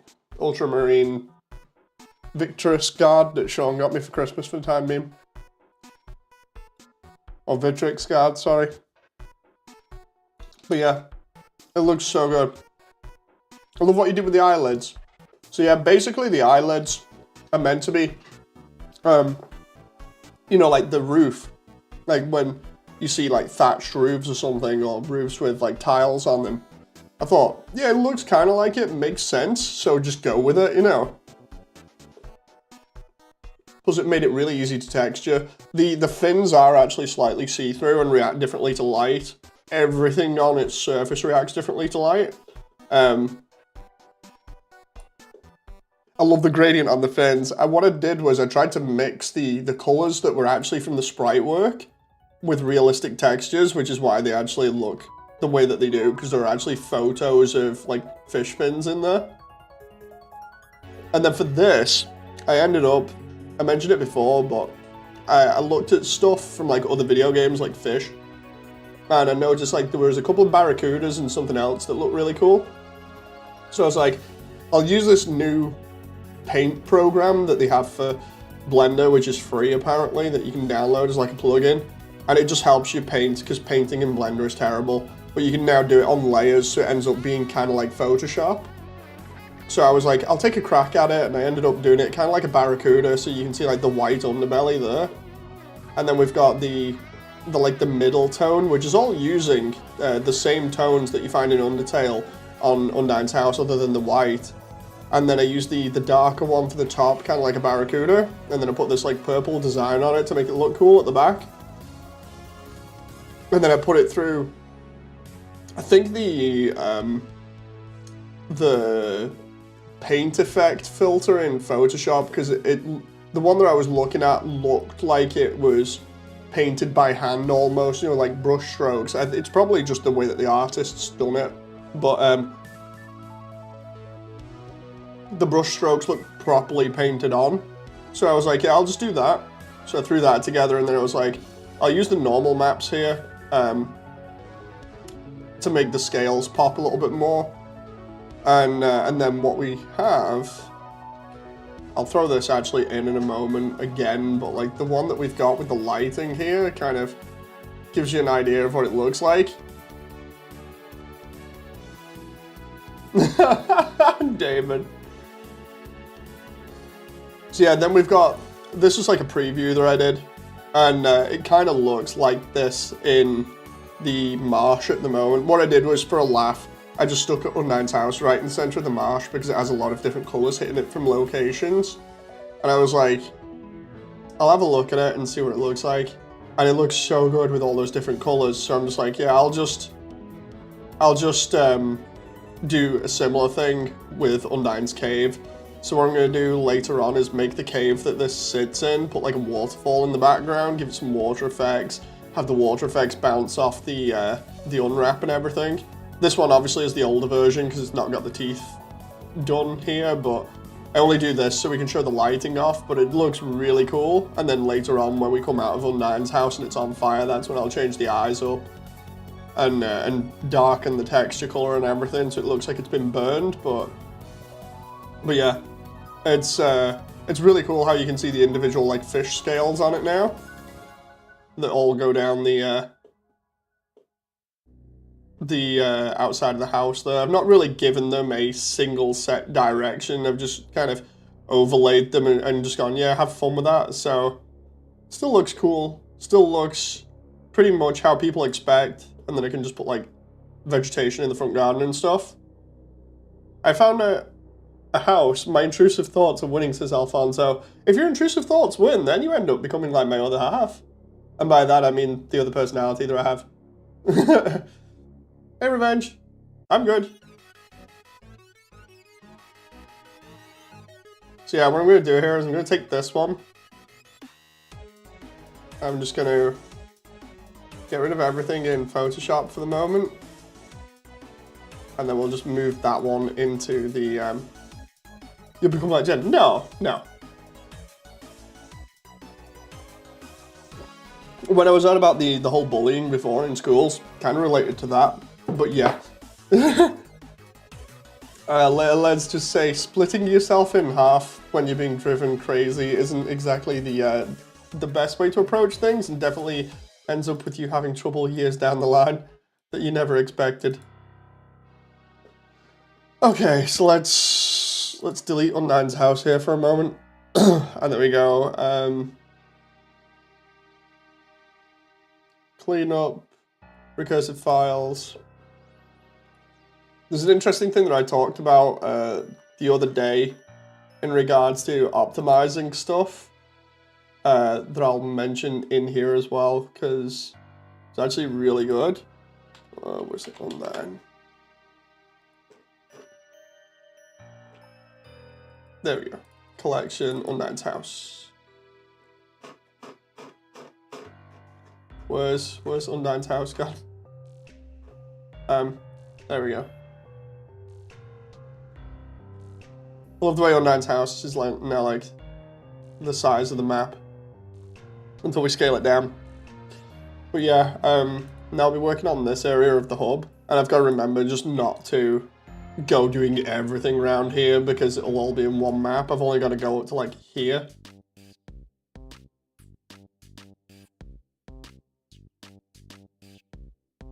I'd agree with you, Damon, but it's not without its issues. Oh. It definitely doesn't make it easy to communicate with people when one half of you is literally thinking like, oh, this is not good. This is really not good. I just want him to go the hell away, and thinking all kinds of other crap, and then the other half of you is like, nah, it's all good. We'll just be nice and polite, you know. Here we go. I need to get this to the right scale. So we'll scale it to Frisk, and then we just, because Frisk is about 4 feet tall, right? And Undyne is roughly about 7, which makes it about the maybe. Hang on. A bit bigger, about the. There we go. Yeah, that's fair. Funny, Undyne's house is on fire. It will be eventually. And the map is just a placeholder thing. Oh, we've also got the rug here. That reminds me. So the way that this works is Undyne's house is literally right in front of here. So if you go through here now. Oh, There we go, there's a nice house. So now what I need to do is potentially make this cave just a bit bigger and then put a waterfall in it. Well, I'm dead tired. Catch you next time, says Sky. Thank you very much, Sky. We'll see you next time. So I need to add more to this area. But this room is going to need to be a little bit bigger. And then I mentioned it the last time, but the cool thing about this is you actually get to see a sneak peek of how detailed it is. We got like the waterfalls on this side, we got some grass here, which I need to extend outwards. We got all the stalactites and everything, and then all the other grass and mushrooms and everything else. And that's only possible because of the way that I optimize things. Basically, everything is now physical geometry instead of geometry nodes. I've also solved the problem of darkness a little bit, at least in this one section. So that's not too bad. And as you can see, through these tunnel doors here, I'm still doing the scaffolding, which comes into play quite a lot. Oh, no, I know what you mean, Damon. I didn't take any offense. It's fine. As usual, I know nothing was meant wrong, so it's all good. Is that... Do I need to still unwrap that? Yes, I do. Just trying to figure this out, because I need to do the floor and everything. But yeah, we'll go ahead and make this room bigger now. And then I'll get like the carpet and everything else done. Looking like Legionaries Hollow Earth from Godzilla vs. Kong. Like, the idea is just to try and get it as accurate as I can. I have a problem with ULC. I have 790 experience on one character, which is equal to 399 kills. Because one person is equal to 20 experience. Wait, what? Oh, legendary. Yeah, I know what you mean now.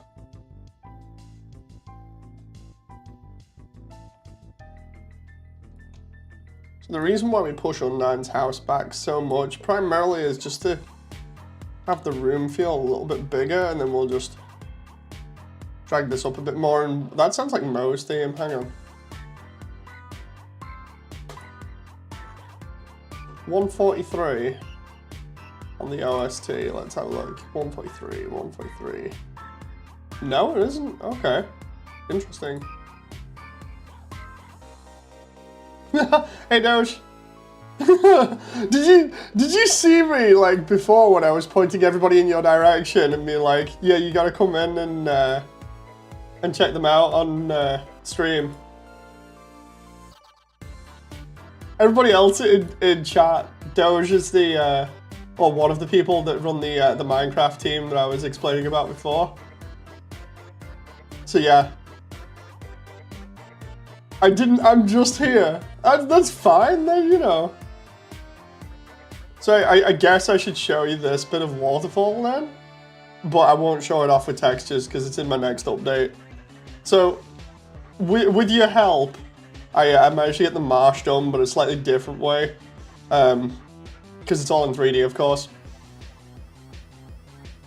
So, what I'm doing is, because I'm doing it in a lot of detail and everything, I have to split the map into segments. So, yeah, that's why some areas haven't appeared here yet. So what we've got here is, I had to make this curve just so that you don't have a straight line all the way through Waterfall, because obviously, as you know, especially with the duck section, that's basically just a straight line if you take it at its face value, you know, in the map. It just goes straight through and you can see forever. So I'd be spending ages just going in a straight line and having to render everything. Whereas with this, we can come out into the cave area here, and we've already got the save point over here. We got some echo flowers, we got a load of crystals and stalactites that look real nice. And the whole idea for this is I wanted the individual areas to kind of feel a little bit different, but connected by small tunnels. So we have like a lot of these small tunnels that borrow from the area that's behind Sands, and also the concept art, which is why I was asking about it in your stream before. But basically, a lot of the concept art stuff has been reintegrated, but looks natural. So we've got the stuff like the beams back there that we see behind Sands when we first enter Waterfall, and that's being used to support a lot of these areas. The idea being that we're reinforcing the idea that as we're going through, this is essentially where the monsters have dug out to get to Hotland. So we've even got the bit with the telescope there, and then we've got some nice other stuff which I can't show yet, obviously, in terms of the lighting. Through here we got Nice Scream's Cave. Nice Scream's Cave has some like mushrooms there and some stalactites. It all looks really good with the lighting, but again, that's just for this update. I feel like I'm going to be saying the lighting this entire time. But again, what I got stuck with was the marsh. I literally just showed this off, right? The whole deal with the marsh is obviously the duck section here. And I definitely took inspiration from you guys when I talked to you about this the other day. And the simple thing was, a lot of the time when I'm doing this in 3D, I don't know whether you have this problem, but me personally, I have this issue where I'll just get stuck in a rut for ages. I don't know whether it's because I've not been diagnosed with it yet, but I swear I have like ADHD. But sometimes I'll do like 7 or so hours just non-stop work, and then other times my brain will get stuck on the most tiniest of detail and be like, it needs to be a certain way, you know? So the marsh was one of those areas where I was just like, I'm stuck. I don't know what I'm gonna do for it, you know, because it has to be this way. One of the ideas was, I'll just attach the marsh straight to the garbage dump so you can see this nice view of the garbage dump from over the side of the marsh. It makes sense. And then I was like, oh, this is annoying. I can't figure it out, you know, because when I was trying to connect it together, some elements just didn't work. And especially in 3D, it was just stupid. You know, when I'm modeling everything by hand, it was just so stupid and just something wasn't clicking with me.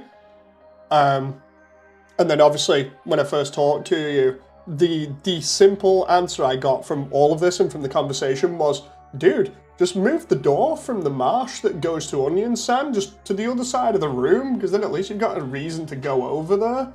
And I was like, okay, so the marsh itself is about 50 to 60% the same as I'm going to show you now. But what I've done is some of Temmie's artwork shows the marsh more as like this crazy magical glowing forest with the rivers going through it. So I've gone more for that kind of feel with it. So this is the first area we actually get to see like an underground area that has a lot of like geometry and stuff, which is just like foliage.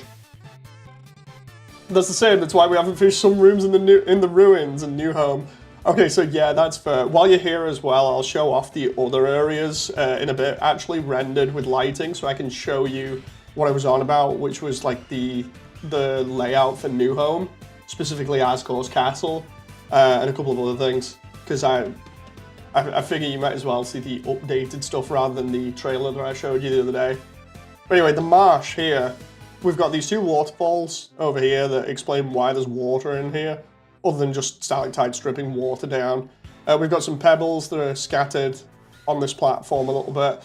What's nice here is I've been able to do the effect of having water do the rippling effect, you know, like when you see it in caves where it's bouncing off the walls and roof and stuff. So I have that everywhere. It's part of the reason why I can only show this without textures at the moment, especially because I do this normally in the run-up to a huge event so people can get excited. But yeah, this with actual like lighting and textures just looks amazing. But this is what I've got for the marsh, right? So we've got this like low-hanging ceiling, which I actually still need to edit a little bit. And then we've got the way into the marsh with all these reeds and everything, which are under a water plane that moves up and down, which is cool. Let's just find them. Where's the reeds? There's the reeds. They're a bit too far under there. I need to move them up a little bit. But then we've got them more visible over here. All these individual planes here are actually lily pads, which are on the surface that actually move with it and rotate and everything, which is really cool. So placing those by hand was cool. All these other cards, this is the funniest bit. I model all of this, well, most of it anyway, like the base geometry, but other stuff like scenery, I'll just nab from anywhere and just hope that it looks good. In this case, the grass is actually the grass from Dark Souls. I just photoshopped it to look like it's blue, or, you know, like that dark blue that fits in with the marsh. So we've got like some Dark Souls grass in there, some like Zelda stuff. We've got somebody's Echo Flower here. We've got these nice trees that I can't remember whether they were from Zelda or not. But the coolest bit for me, other than seeing Frisk in this giant area, is that we now have the flowers that were shown off in the concept art as well, the gem-looking flowers. I made them the other day and they look really cool. I'll show them off as an individual file in a moment where you can actually see them.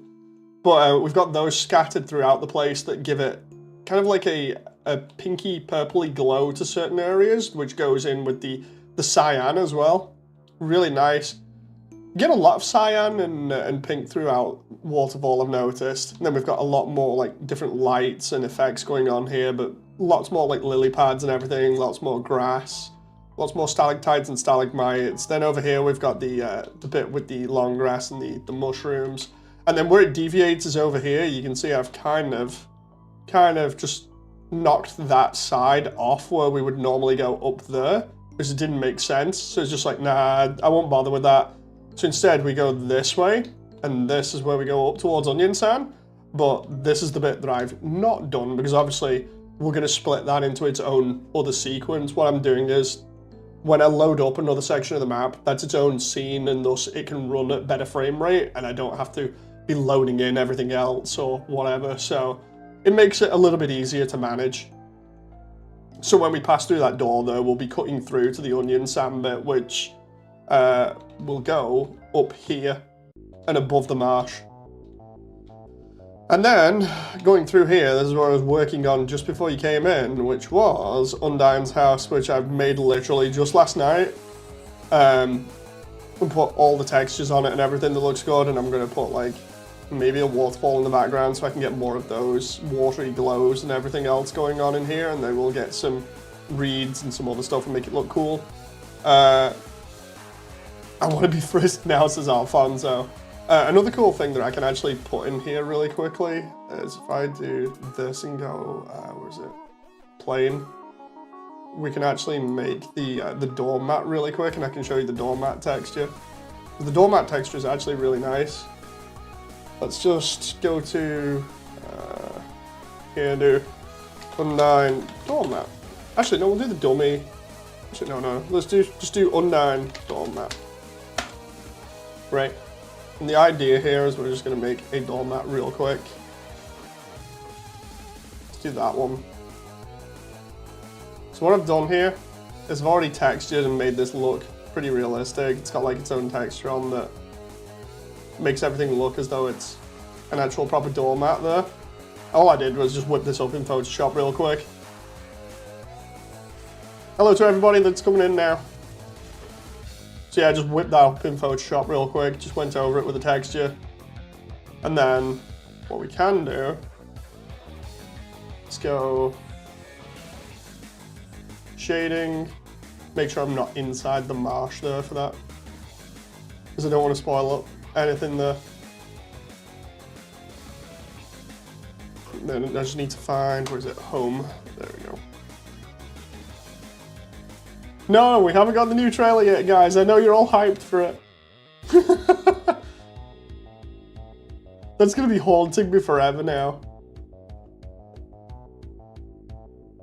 Let's try Alpha. Oh no, wait, it only controls Alpha if you've got Alpha turned on. That's because I'm getting distracted there for a moment. So what we do here is we go opaque, clip, opaque, clip. That's made everything see-through there. I need it to just be the alpha. There we go. And then what I can do here is just edit that. We'll do bump, do bump height and then bump normals. And what this will do is make it look a little bit more 3D. I have a new trailer, Sauce, trust me, bro. What is your word of wisdom? Never give up. That's really personal, that one as well. I know it sounds cheesy, but trust me. If you were here for what I was on about before, then... Well, let's see. Height goes into height, and the normal goes into normals. and then everything looks 3D, and then we just give it a slight 0.3 there. You'd be waking up having nightmares about the new trailer. Dude, the thing is, I can be confident in that trailer just because of how I know it's gonna look. So then what we'll do is, because we now have that looking slightly 3D, we can put it right next to Undyne's and scale it. But what I want to do is just make sure that at least the middle bit looks 3D, right? So what we can do is we can loop cut the middle about there roughly. What I'm doing is adding extra geometry here that I can then manipulate. This is making me want to play yellow again because I actually need to still beat it. Because of people asking me, Doge, you know how people were asking you about yellow? People have been asking me the same thing. It's like, dude, are you going to add yellow stuff into Immersiontale? And I'm like, I can try adding references here and there, you know? I can try putting like signs for UGPS around the place. You know, it's happened because it's so popular. You know? It's just so popular at the moment. Everybody's so happy to have new content. Add the gun. Oh god. Yeah, just add yellow. Well, Clover's revolver. Yellow. What am I even saying there? He's not a real fan. Well, let's just do that with this. The idea is that it'll give it. I mean, there is a real gun in the game. Oh, so we do this, right? Just to give it a little bit of height, like extra height. It's not too bad. And then Hotland, man. Hotland's giving me flashbacks from when I did the Hotland update. And then drove everybody crazy. Also, I haven't finished Undertale yet, so please don't spoil. Yeah, you will not get any spoilers in here, trust me. Like, I don't spoil stuff because I'm not even like out of Steamworks yet. But like when I've asked everybody else to be polite about it, they've been fine. So again, as usual, no spoilers up in here. I need to beat Axis. Let's see, carpet? There we go, fish carpet. Undyne has a touch of grass outside her house. Oh, has Undyne touched the grass outside her house? Axis is brutal. Yeah, this might just be me. Have you seen the side of salt for yellow, Doge? You know, by, what was it? Scott Falco.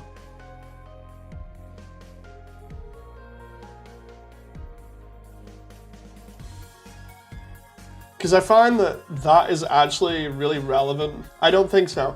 So basically, it's a critique video, but it's not a bad one. And it just goes over what the thoughts are for yellow.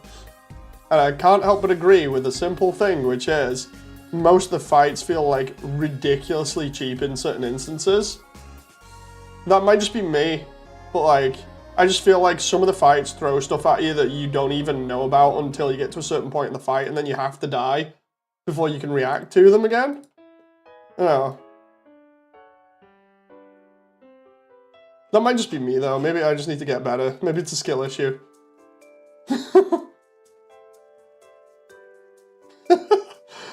Spoiler alert, Darth Vader is Luke's father. God damn it. I've said the same thing when playing it, says Doge.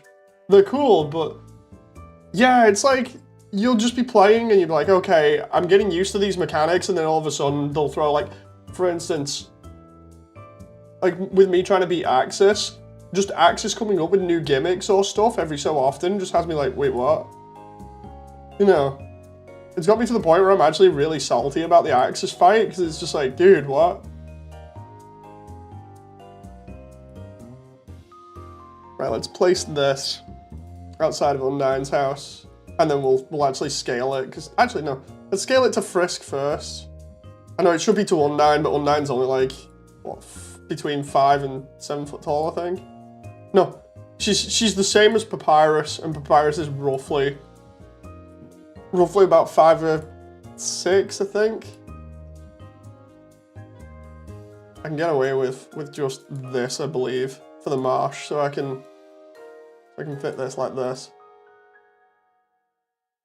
About there. Do this. Do that, and then... Oh my god, they saw the marsh textured. There's another battle that's worse. Oh. Oh, okay. Okay. That's gonna be interesting. Yeah, I don't mind heads up like that, by the way. It's fine. But yeah, what I'll do is I'll just place this down outside on nines, and then we'll go. Memes. You know, I was on about visiting other creators to support them. Yeah, it's the Minecraft person. I was literally just about to say that then. I was like, there we go, surprise!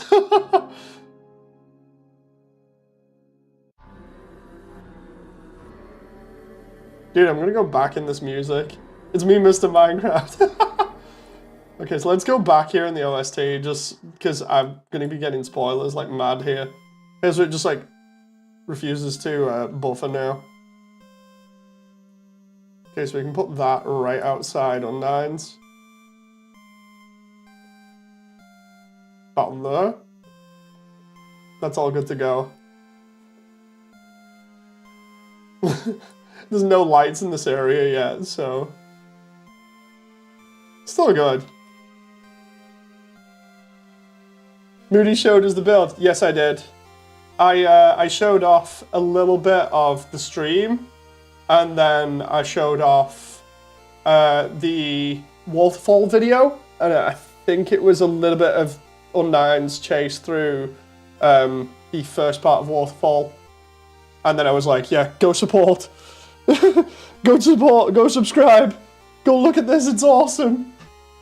Like I was saying in other videos, the Minecraft builds have been coming up in my related for ages, and I'm just like, I need to watch these, and then I just ended up watching all of them in like one go and being like, oh, this is amazing, and this was before I'd properly got up to Waterfall, and it was so much help.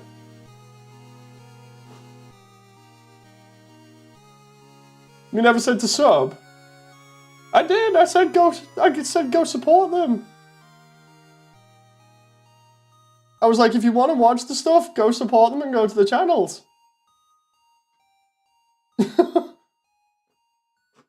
I'm just loading up the extra stuff here now. That's crazy that people are stumbling across it. My brain didn't pick up on that. So what we'll do is we'll go through the areas now that I've updated, just for the sake of it. We'll go through the ruins. We'll show off the ruins first. Then we'll go a little bit of Snowden, and then we'll go to. We've already shown off Waterfall. We'll go to Hotland, which will have memes, crying, and then we'll also be showing off New Home again. So yeah, but this will not be in the way that we did it previously. I'm actually going to go here in 3D and show these areas off. So, and I just realized the yellow soundtrack is like totally goofed up there. There we go. Ah, no, his memes. Yep. So here we go. This is just the standard scene that I set up here. We'll play the save point here. You wonder? No, I'm not throwing the trailer on. So this is a good look at the ruins now. From the beginning, we included the ever so fan favorite like stained glass roof from above. I say we, but it's basically just me. I don't know why I say we. But yeah, we got Toriel up in here. There's the save point. And all the Deltarune stuff over here. Everything's overgrown. We're using Hylian font as a replacement for Monster font. That looks so good. Thank you very much. I try my best for this kind of thing, and it's not even like final lighting really, because I've still got to add it to the characters. Then we got the first puzzle room, which, you know, I like the look of. One thing I tried doing is to explain why everything is lit up inside the ruins without adding like torches or whatever. We've got stuff like the mushrooms up in here that actually glow. Oh my god, spoilers. No, we've seen these bits, guys. We saw them in the trailer. So yeah, there's a load of glowing mushrooms over the ruins, a bit like Waterfall, but it explains why they're lit up in certain areas, because otherwise the underground would be totally dark and barren. Then we got map 1. I may steal the stained glass idea. No problem, I do not mind. By all means, if I'm helping out other people with this kind of thing, then... Let's see. So this is the second area. This is what we showed off in the trailer as well. Showed off a lot of this stuff in the trailer, but again, we got Zelda stuff with Hylian stuff in it. We got all the foliage coming in, which I actually got from like inspiration from like Minecraft, and then the actual sprite work. We got the, oh, that reminds me, I need to press spacebar to start the effect. There we go. So here we got the, I love the way we've even got the ruins music in, coincidentally. We've got the water rising and falling, and then the water's actually casting that effect on the ceiling, of which I pointed this out before to people. But in the other area, it's more apparent with the spikes, and that's the one that I was on about before in Waterfall. That is all over the place in Waterfall, so if you really like that kind of effect, then it's going to be cool. Then this is the obvious first area with Toriel. I might actually put more geometry nodes over here to put pebbles all over the place. But then we got all these mushrooms. And we got the area over here with the spikes. And then we go through into the dummy area. There's the dummy. I don't know why there's like a massive bright light from over here. I can't see what you've done for detailing in Waterfall. That's the next update. That's the one I'm literally working on. I want it done by February. And because I was so desperate, it's why when I came to you about ideas, I was like, I'm so desperate to get this done by February. I need the marsh done. You know, here's a better example of that water effect. So we got the layout here. Let's just, we go from the dummy room, which is now in this version because I break up the geometry, like I was saying before. This room is now empty because it's a fake one, just in case I need it for the camera. We got this area, which is more overgrown now. We go in here, we got all the mushrooms and foliage, which I even joked before I started looking at the Minecraft videos more. I even joked and said this area just reminds me a lot of Minecraft because of how I've detailed everything, because I just thought I'll just go over every single surface with foliage, including the signs. And then we got in here, there's the water effect. It's all in this room. You can see it like just against the surface of the walls faintly, because somebody was complaining that it was a bit too dark up in here.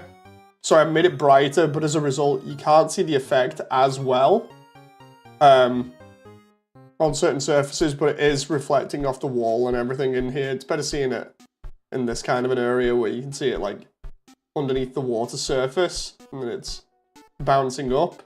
That's kind of the same effect I've taken for Waterfall in terms of putting it underneath the water to solve the glowing water issue. Then we've got this room, just I remember having it as a wallpaper on my desktop for ages because I just like how it's looking now in Blender. It looks so good. And then of course we go through here. This is all being rendered in real time as well.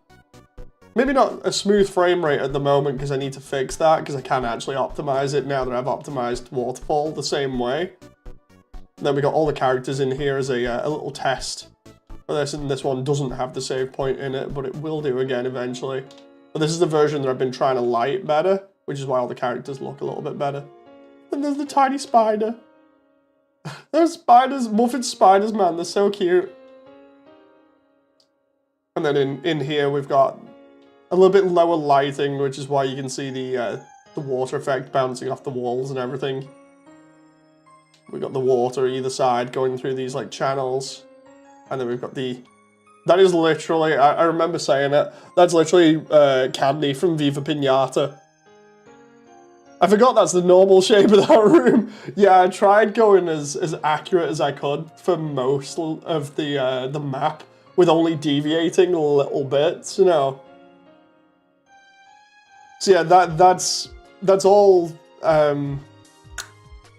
candy from Viva Pinata for a laugh. For those who remember Viva Pinata from like 2007 or something. Yeah, then we got that room, which is pretty cool. And then we go down to... Next one reminds me a lot more of Halloween. Because of how I've done it. Where is it? 3. Funny enough, we finished this just before Halloween. If I remember rightly.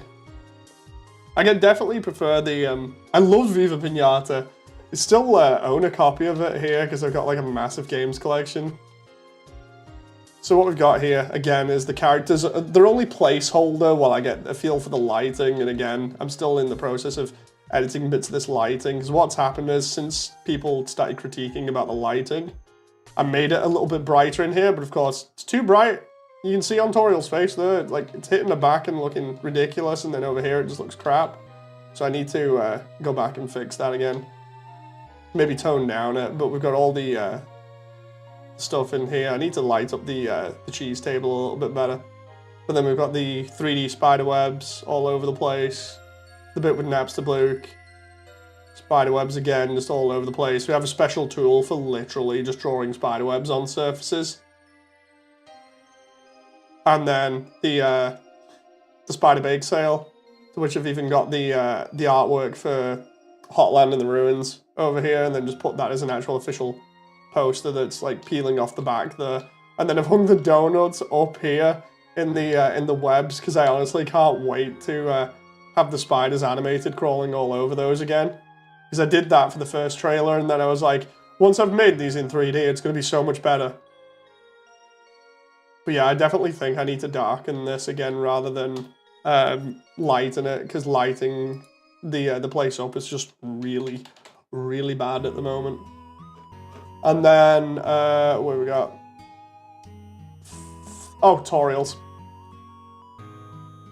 Toriel's place I actually really like, primarily just because it went down so well in the update, where everybody was there in VR chat to see this. Oh, come on. That moment where I'm trying to find out where I am. Okay, there we go.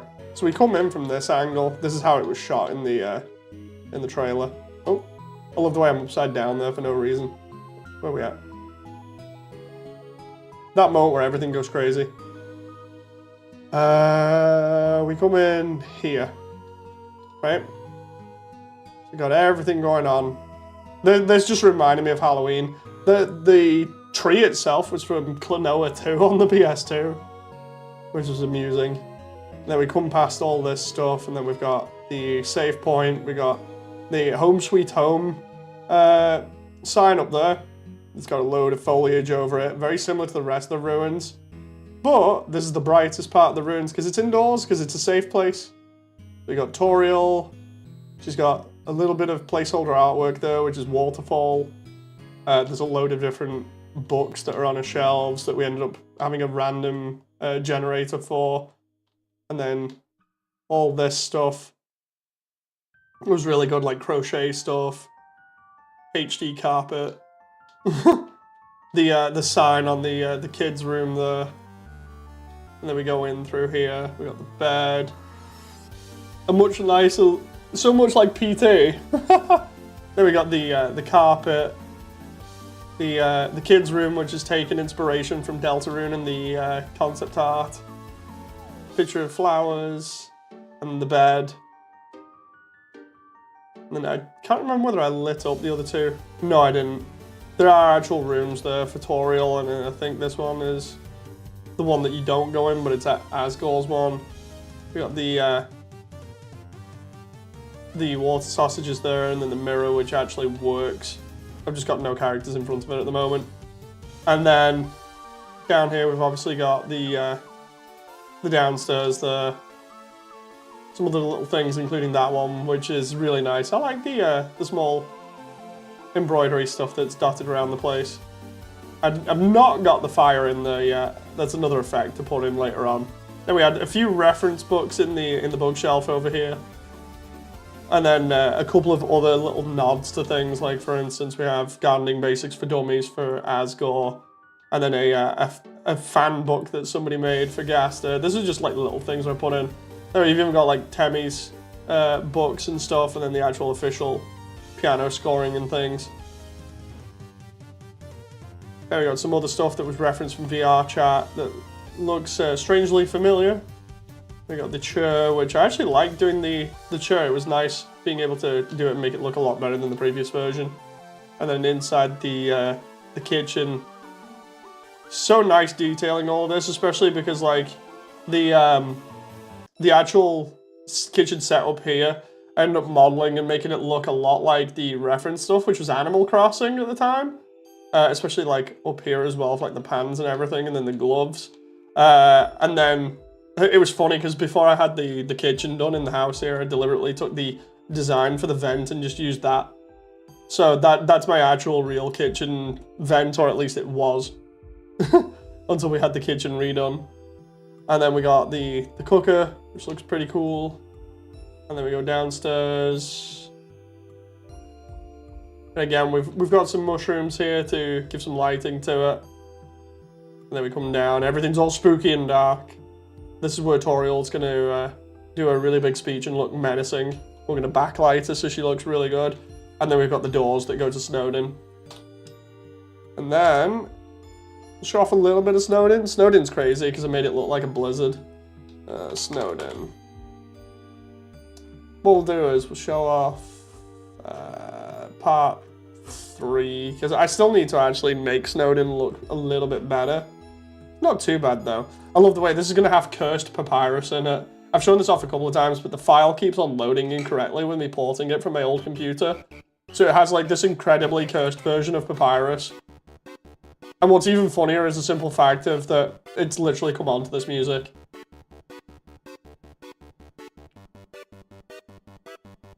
So I don't feel like showing off cursed papyrus. But what we can show off, is this massive, oh god, it's lagging. This massive map of Snowdin, which is covered in this very thin layer of fog, which allows me to render stuff kind of all together. I just realized I can optimize this so much more, but we got bits like waterfalls coming over the edge there. Got Papyrus's gate there, which we walk through, and then we got the lamp, the 2 rocks, the sentry station, which I need to edit a little bit. Then we got through here, we got the, people were asking, have I got the fishing rod? Yes, I do. All these trees, man. And the box, then we come through, there's Papyrus's station, of which this needs to be edited because the previous version looked way better. Also, because the way the fog is rendering, it's kind of cutting everything out, so it's not able to be seen, so I'll go back in here. So we can see everything. So that previously had Papyrus's sentry station wrote on it there. Looks so good. But I need to go back and do it again. There's the dog one with the dog sign on it. I was actually using the sprite work originally for the ice. I need to do better ice when I come back to doing this section. And then we got a little bit of a light. See, it's loading everything wrong, which is why the snowman's textured in wood for no reason. Did you add the relish on Sans entry station? I need to. I hate the way it's loading in wrong files here because of me moving the files over from the other computer. It's why Papyrus is super cursed. Like, look at that. That's just terrible. He's doing his whole spiel about the electricity maze with Sans, and just why? Just why? Papyrus, what did they do to you? So yeah. Then we got Nice Scream in his cart. This looks pretty cool. We keep going here, we got the his and hers booth, the creepypasta. Papyrus, you look so nice today. Then we got the other bits going down here, we got the microwave with the pasta. Looks like a Silent Hill creature. Then we got the other puzzles going down here, going across. This is where we're gonna have the dogfight versus the 2 guards. We got the puzzles on the go. They're both there because I can toggle when they're on and when they're not. This is all done like ages ago when I modeled this stuff using like Sonic textures. Then there's the Snow Dog statues, well not statues, sorry, the Snow Dog sculptures. And then we go around here, that's where we have the Snow Papyrus and Snow Sands. I can't remember what I used for the statue though, but all I remember was putting Papyrus's head on it. It looks so good. It looks better with the proper lighting instead of it being this like fake lighting that I'm using at the moment, or rather the default stuff without shading. There's the doghouse, which I actually need to redo. There are little areas in here where I need to redo, but the overall geometry is done. And then we've got the massive area with the waterfall in the background there to explain why there's water going into Snowdon. And then this stuff, again, this stuff needs to be redone with more detail to match up with the rest of the place, but at least when I redo it, it's not too much. It's just a couple of buildings. We got the Christmas tree, Grillby's, which looks okay. Back here, we just got a ton of homes. This looks better with all the lights on and everything and the fog. Sands and Papyrus's house with all the letters in here. The flag actually works as well.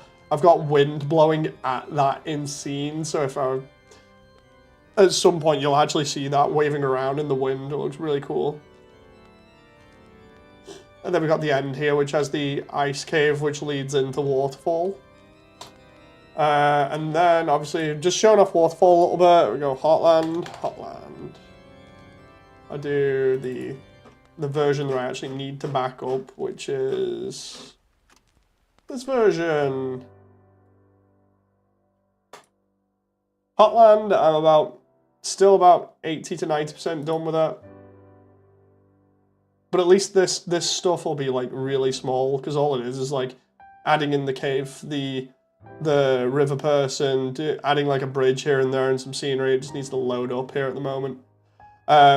Adding a little bit more scenery here and there. Not too bad. And then we got the lab as well. The lab looks really cool. Need to wait for all these textures to load in. There we go, and then the lava works. I need to also add in the walls surrounding this, but we've got all the cool effects going on here. This is one of the biggest updates we ever had working on this so far. There's the lab entrance with the doors and then the crazy lights and windows around the side. Then we come around the back of the lab and we've got the full-on thing going here with the pipes and everything else. This needs to be lit a little bit better, but as you can see, we got all the walkways working. This is literally just temporary lighting for the update. We've got like all the steam vents and everything looking nice. That goes around there. Then we've got the puzzle rooms, which I've not lit up yet. That looks sick. Thank you very much. I need to add the doors there, the automatic doors for the puzzle rooms. But yeah, at the moment they're looking pretty cool. And then we go around and we've got the giant supports that hold up Muffet's bit from underneath. We got I still need to model the cooking show here. Or rather, yeah, I still need to model the stage for it, but the stage is a very minor thing compared to everything else that I've been modeling. We got all the struts and everything, and then we go up one floor. Oh my god, wait, says Sammy. Wait, what? Why is some of this not loading the lighting? It's weird. I hate ads. So we got this. Moss. Oh, I get you. So here we got the second floor, and it needs to be lit up, because currently it's using a sunlight to get the shadows and everything, which is why it's not able to show up along here. We've got all this area, including the art place. And then we come out of where there's not like giant geometry blocking the sunlight. And we have the couple of moving walkways here. We go along, and this is how we solved Heartland. We rotated the entire upper floor like 90 degrees. So then we've got this room, and the only thing we've done is just rotate it slightly so that we can then get around that and go around here. And that's how we can explain how it extends over to the same elevator over there.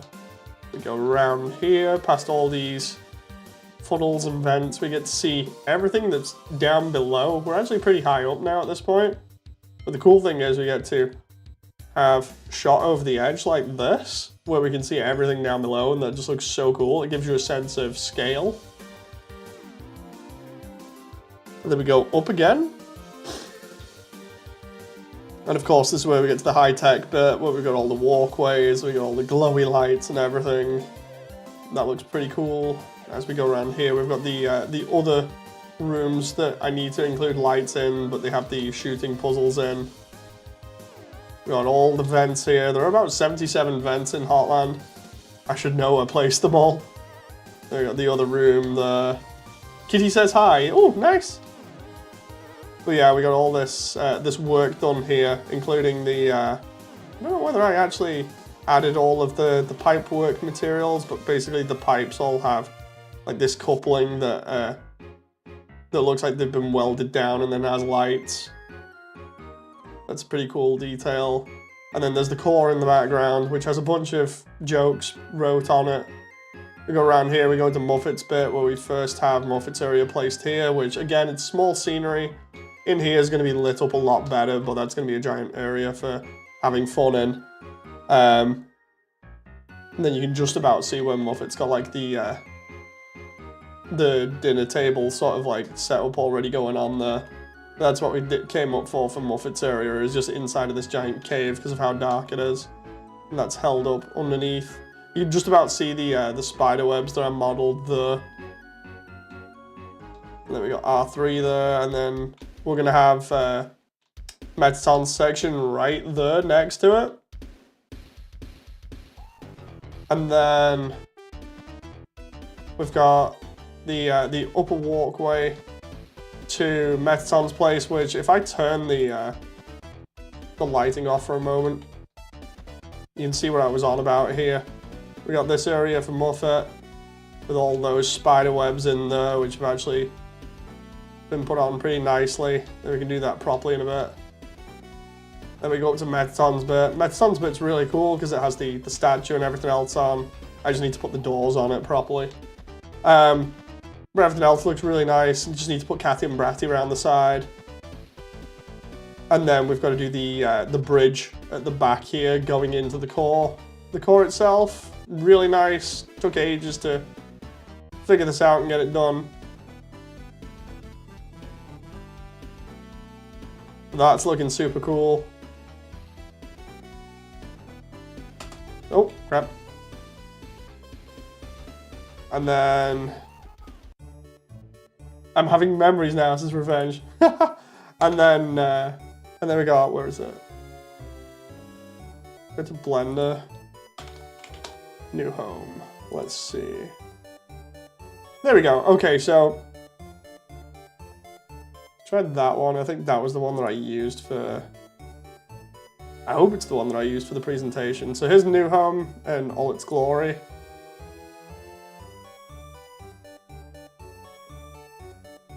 See if this actually... I forgot as well, I can actually have this running better now if I make some slight tweaks because of all the buildings and things. But at least now I know I can optimize this so it's not running at 2 frames per second in frame, which it is at the moment. It's because of the fog. The fog slows everything down, but we got all a new home.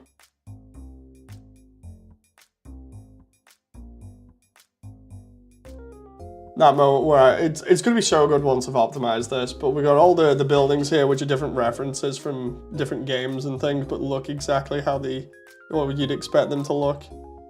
Oh, trying to slow down the camera here so I can not be flying all over the place. There we go, I got a bit more control over the camera now, even though it's lagging because of the fog. In fact, I'll take out the fog. Bam, right? Now I can fly around everywhere at like at least a smoother frame rate. The atmospheric fog really does sell the lighting though, that's the thing. Plus everything is in shot, so I've actually got particle effects in the castle and stuff that are setting off, which is really stupid of me. In the final version I won't have that. But yeah, we got all these buildings and everything. We got the light above, which looks really cool as it's coming in.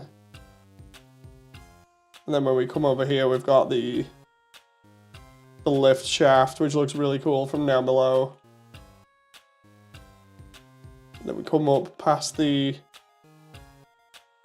save point here. Go in. Across these two bell tower areas. Straight through Asgore's front gate.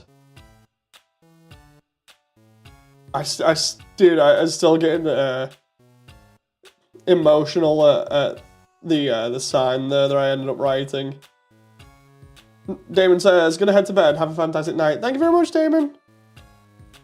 So yeah, we got the internals for Asgore's place.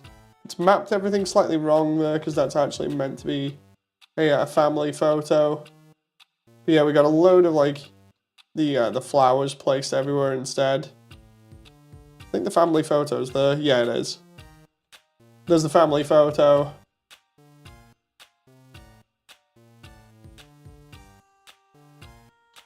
And then we go downstairs.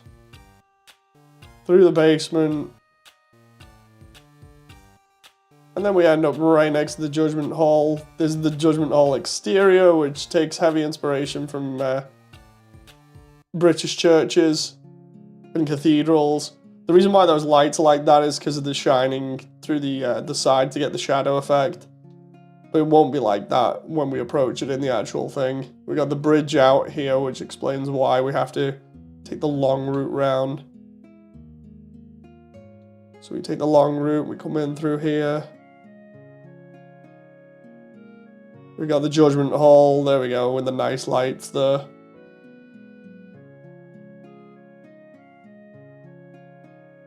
Best part is you can actually see the castle from over there. And then as we go on here, we got the castle. Should try getting as accurate as possible to the artwork and the sprite work. We've got the doors here, which even included the handles for the monster souls, I believe. And then we've got a made-up room, which is the entrance hall, which then goes off into other areas of the castle. Mainly upstairs, on like the ramparts and other things. Then round here we got the hallway that leads downstairs into the basement. We also have it going into the throne room. And then yeah, we got the throne room with all of the grass in it, and then we got the chair on its own and all the flowers. The chair looks so nice, they're like that. And then we got Toriel's chair in the background and one of the flags over there. And if we go around here, we got another cavern with the light coming through, and then the barrier over there, which actually isn't anything other than a fake door at the moment. Ah! So yeah, that's pretty much all of the underground at the moment. I think there's only certain like small areas that I need to do, but Waterfall's like the last biggest update that I need to do. And then once Waterfall's done, then I can worry about some of those other areas that are only like very minor details. Which will be no big deal really, compared to the grand scheme of doing the entire underground in 3D for an animation. You know, so fun times indeed. I hope you've enjoyed the tour of the underground.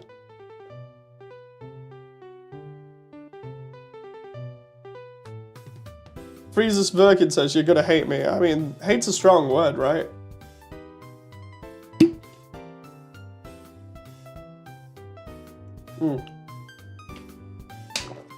Here, I'll have a drink there. When I saw the stream title, my brain went, getting water. Oh my god, that's amazing. That is amazing. Sleeping inside Undyne's home. Just like go inside and look out.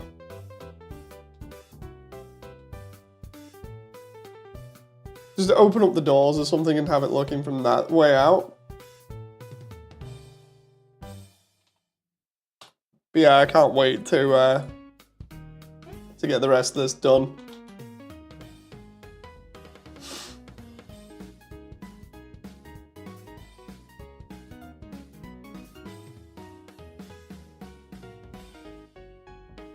What I might do is actually do the same thing that I've been doing recently with the walls and everything, which is doing just like cuts into it. So what's Immersiontale? If you've only just turned up, Immersiontale is a project that is basically gonna be a full 3D animated movie of Undertale, going through the entire underground, following Frisk's journey on the True Pacifist run. Reason for it is literally just to learn animation, but at the same time, I just wanted to allow people to see everything in full 3D detail. Do you require voice actors? I demand to be Asgore. I think I've got most of the cast, if not all of them, filled. I've already got Asgore's lines done as well. I'm already juggling like 30 different people for voice cast.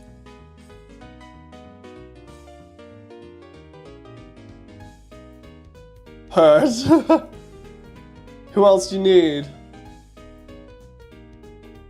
At the moment, the only new cast that I have not got audition. Well, I've not auditioned for at the moment, but I want to audition for eventually.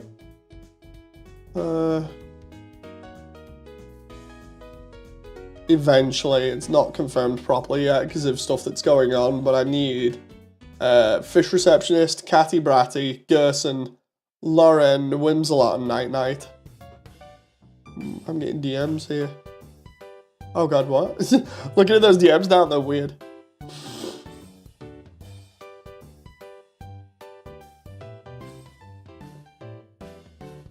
I can do Gerson and Night Night. Night Night's female, right?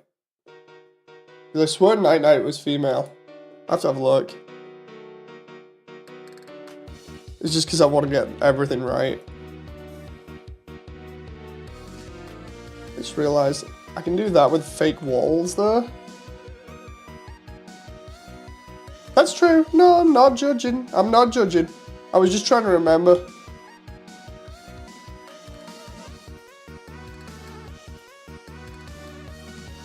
Anyway, it's like 1 in the morning. I'm going to take a break because I've been at this for like 2.5 hours. So I shall see you guys on the next one. Until then, bye!